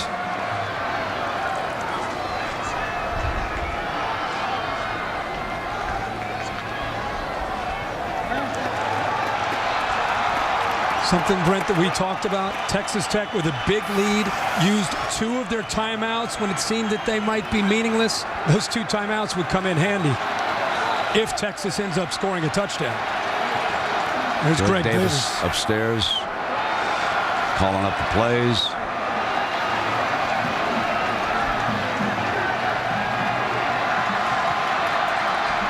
Colt McCoy.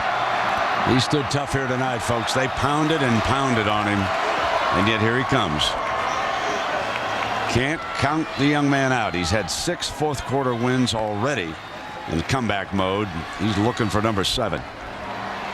And if you ask Colt McCoy after this game about the individual numbers with him compared to Graham Harrell, and if he's able to somehow get out of this game with a win, he could care less about those individual stats. We've already had some wonderful images from the day. 2 fabulous finishes in the Big Ten Northwestern as the game was approaching overtime. An interception for the winning touchdown. Winning field goal for the Spartans. Florida crushing Georgia in Jacksonville. And Pittsburgh winning a 4-overtime thriller in South Bend against the Fighting Irish. And out in the rain in Berkeley, California beat Oregon, and now Cal will head down the coast to take on USC next Saturday.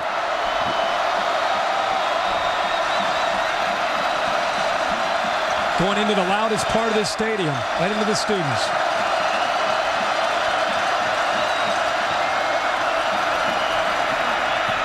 Striking to Shipley underneath.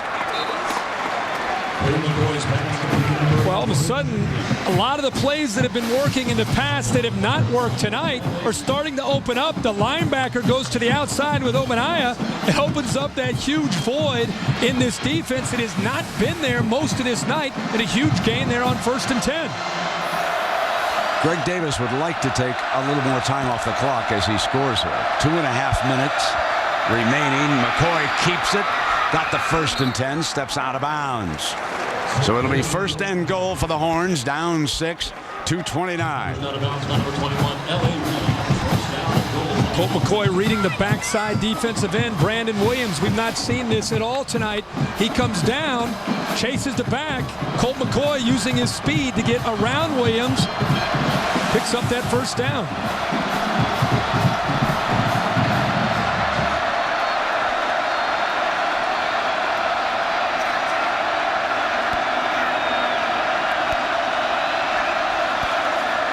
There's the inside handoff to Whitaker.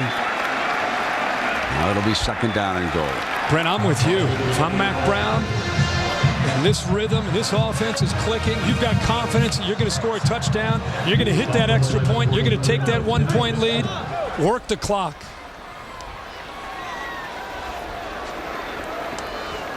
And that's Dixon down.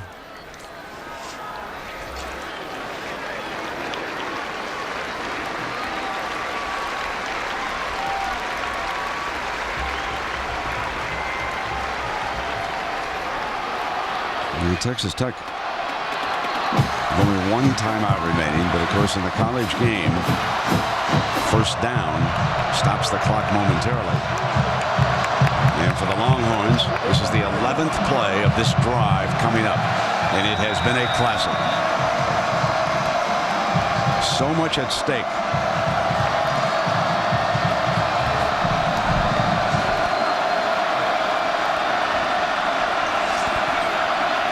McGee checks in as the running back.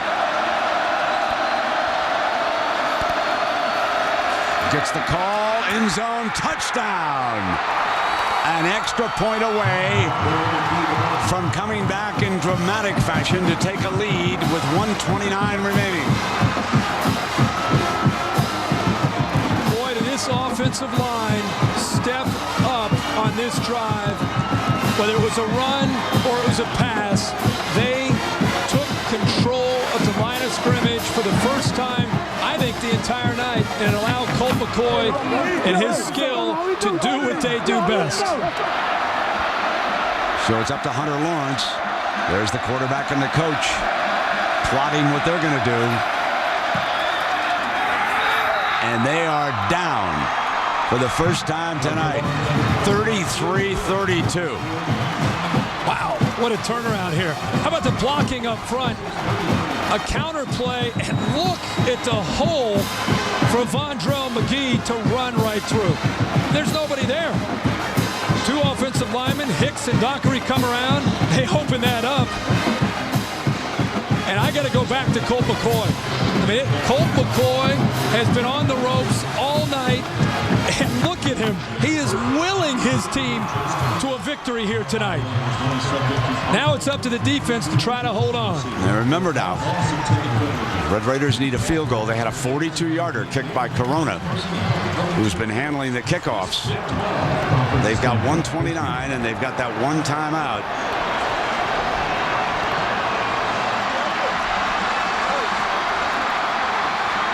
.129 for Mike Leach is 5 or 6 minutes for most offenses. Plenty of time. Justin Tucker will kick it off. Lewis is back deep along with Wall.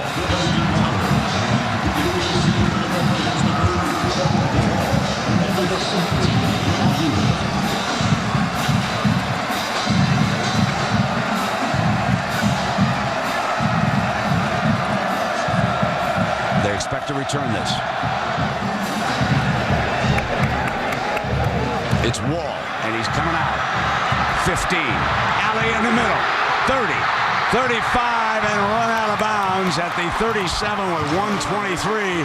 And that's a splendid return by Jamar Wall, the defensive back. They opened up a nice seam and great acceleration. And now we just talked a lot about Colt McCoy. And now it goes back to Graham Harrell in our open, saying that here are 2 of the greatest quarterbacks in college football. Colt McCoy had his moment. He took advantage of it. Now it's back to number 6 in black, Graham Harrell, to see what he can do. A lot of people said it might be the last quarterback with the ball. And Colt buries his head, and Graham Harrell will see what he can do. Snaps it off on first down, and that's the running back, Batch, who slips out. Clock continues to run. Did not get the first down. One timeout. Texas wants to keep everything in front of them and try to prevent Texas Tech from getting out of bounds to stop the clock. Final minute. There's that quick hitch over to the flanker for the 1st and 10. That's Lewis. Takes it to midfield now, and they're moving closer and closer to field goal range for Corona. And the most important thing there is they pick up the first down. The game clock will stop, giving Graham Harrell enough time to get things set up here. They didn't have to waste a timeout.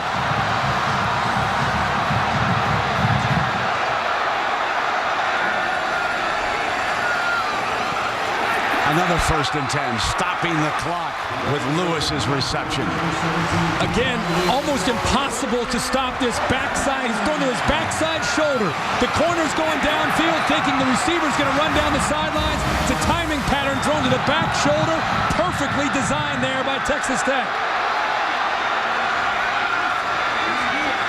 Harrell. And that's a 1st and 10. Caught by Britton. Timing again. Harrell this time going to the other side. Brent, you've touched on Edward Britton tonight. What a big game he's had. If that ball is thrown late, it's an easy play for Beasley. It's thrown on time.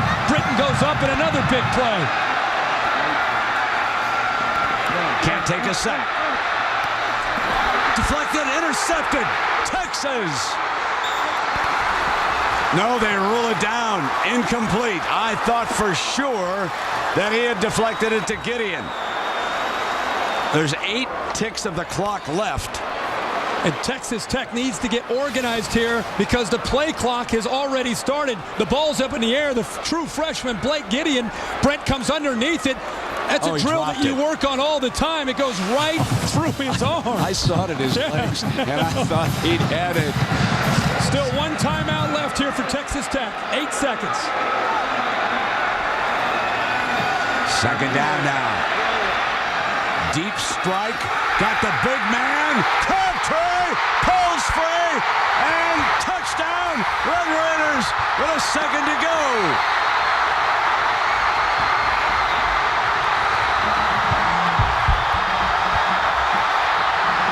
This is 28 yards. The fans have stormed the field. They're going to have to clear the field here. They're going to have to clear the field. They've got to get everybody off, and they're going to penalize Texas Tech. Talk about chaos. Goalposts are down on one side of the field.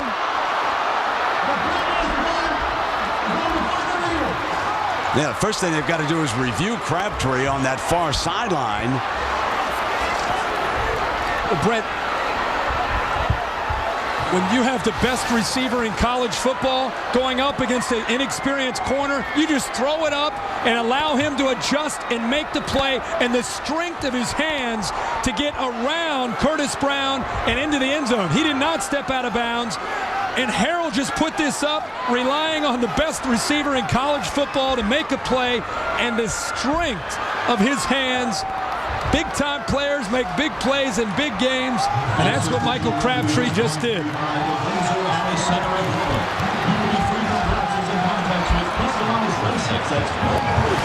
After further review, the ruling on the field is confirmed. It's a touchdown. And they're going to storm the field again. They got to get him off. This game's not over.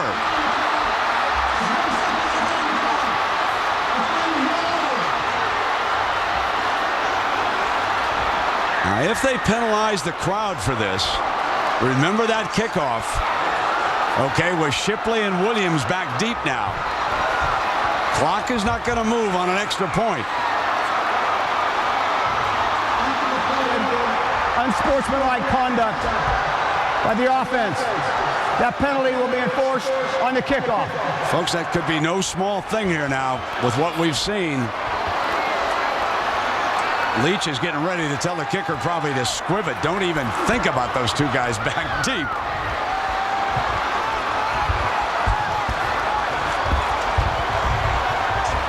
Isn't that Trinity School in Texas that had 15 laterals? Isn't that close by here? I believe so. They may have to copy that play, the Horns, huh? Yeah. It's the anniversary, too. And here's Matt Williams.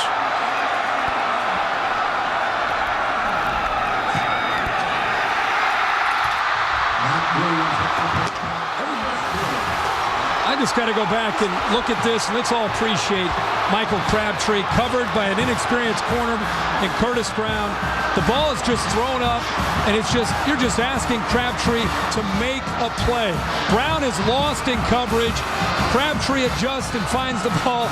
Can't get over his strength to be able to secure that football, walk into the end zone, and Colt McCoy says, I did about all I could do to try to win this game. And don't look now, my friend,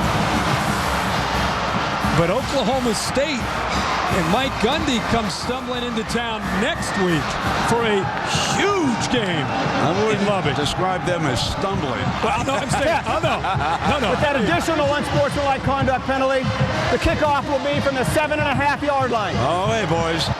Maybe sprinting in is better. There you go. I think Oklahoma State is the real deal. There's Mack and the coaches now. Making sure that... he's talking to him about a fair catch, saying, if I call a fair catch, that 1 second will not be taken away from me. Then they'll have one chance at a Hail Mary. That's what he's talking to the official about. Mack's out in the middle of the field right now talking to his kickoff return group, saying, hey, if they don't squib it, call fair catch. Well, of course, you could see where they're going to be kicking from, where they're lining up. It's about to be, the crowd. Are you kidding me? I mean, I'm so happy we're out here. Lisa, take cover, girl. Head to the truck.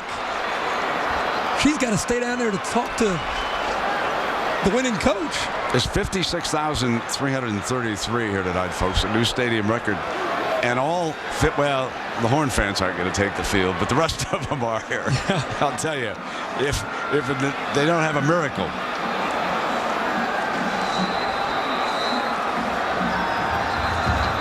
What a scene tonight in Lubbock. As we head to Amarillo. Mike Leach over there, he might have a new favorite pirate, I'm reminded tonight, and that would be Captain Hook, as in Hook 'em Horns. Okay. So we got a 30-second timeout, and this has been an unbelievable football game here tonight between these two teams. You know, you had the start by the Red Raiders. It was great. Then you had the wonderful comeback by Colt McCoy.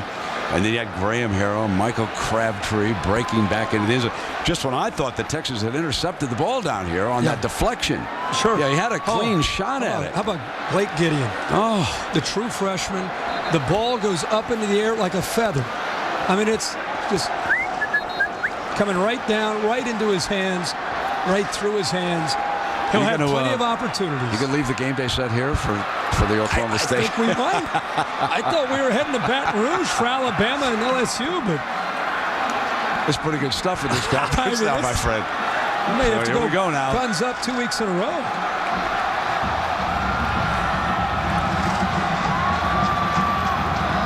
Corona, one of the few times you'll ever see a kickoff team starting from their own end zone, and Shipley certainly on the return team. And so let's see what Mike Leach wants Corona to do here.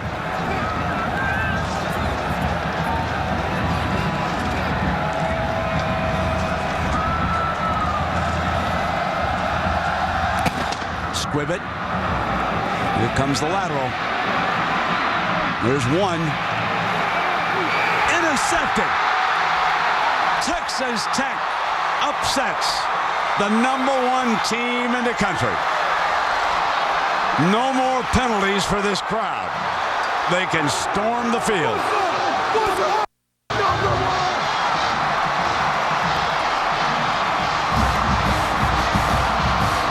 There's the symbol in Lubbock. Guns up. Let's go to Lisa with the quarterback. Let's start with you first. Take me through that touchdown play, the game-winning play. What happened? They try to man-up Crab. There's not anyone in the country that can man-up Crab. And I saw, the guy wasn't looking. I threw it behind him where he didn't see the ball. Crab makes a play. He's the best in the country. There's no doubt about it. What were you thinking when you looked up 129 left to go and you guys are down? We're going to win the game. You know what I mean? You left us too much time. With this offense, we know we can score in a hurry. Minute 29 is way too much time for us, and I believe. All right, thank you very much. Congratulations. Michael, same question. Describe that touchdown for me. I can't hear you. Describe that touchdown for me. Oh, man, I don't want to say nothing, but I dreamed that the same way. It's crazy. No, you did. I dreamed in my head. I said, but you know how you do it every play you dream? But it really happened. So, I mean, it was great, man. And when you looked up on the clock and saw 129 left and you were down, what were you thinking? I was thinking we got to do our job. We got to go out there and score. If not get in field goal range, so we get Matt to kick it. But, I mean, I guess I took it in. All right, thank you very much. Congratulations. Lisa, our Chevrolet players of this game, no surprise, the two great quarterbacks who dueled it out here in Lubbock tonight. And in recognition of their efforts, Chevrolet will make a $1,000 contribution to each university's General Scholarship Fund.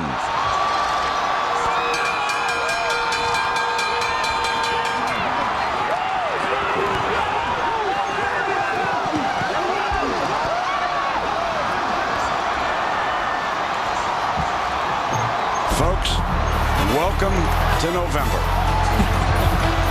Oh, that's great. Texas Tech stuns the world, Kirk. 39-33. There will be a new #1 come Sunday afternoon. A reminder, next Saturday, Saturday Night Football on ABC, presented by Southwest Airlines at 8 Eastern Time. It's been an instant classic. Thanks for watching ESPN on ABC. So long, everybody.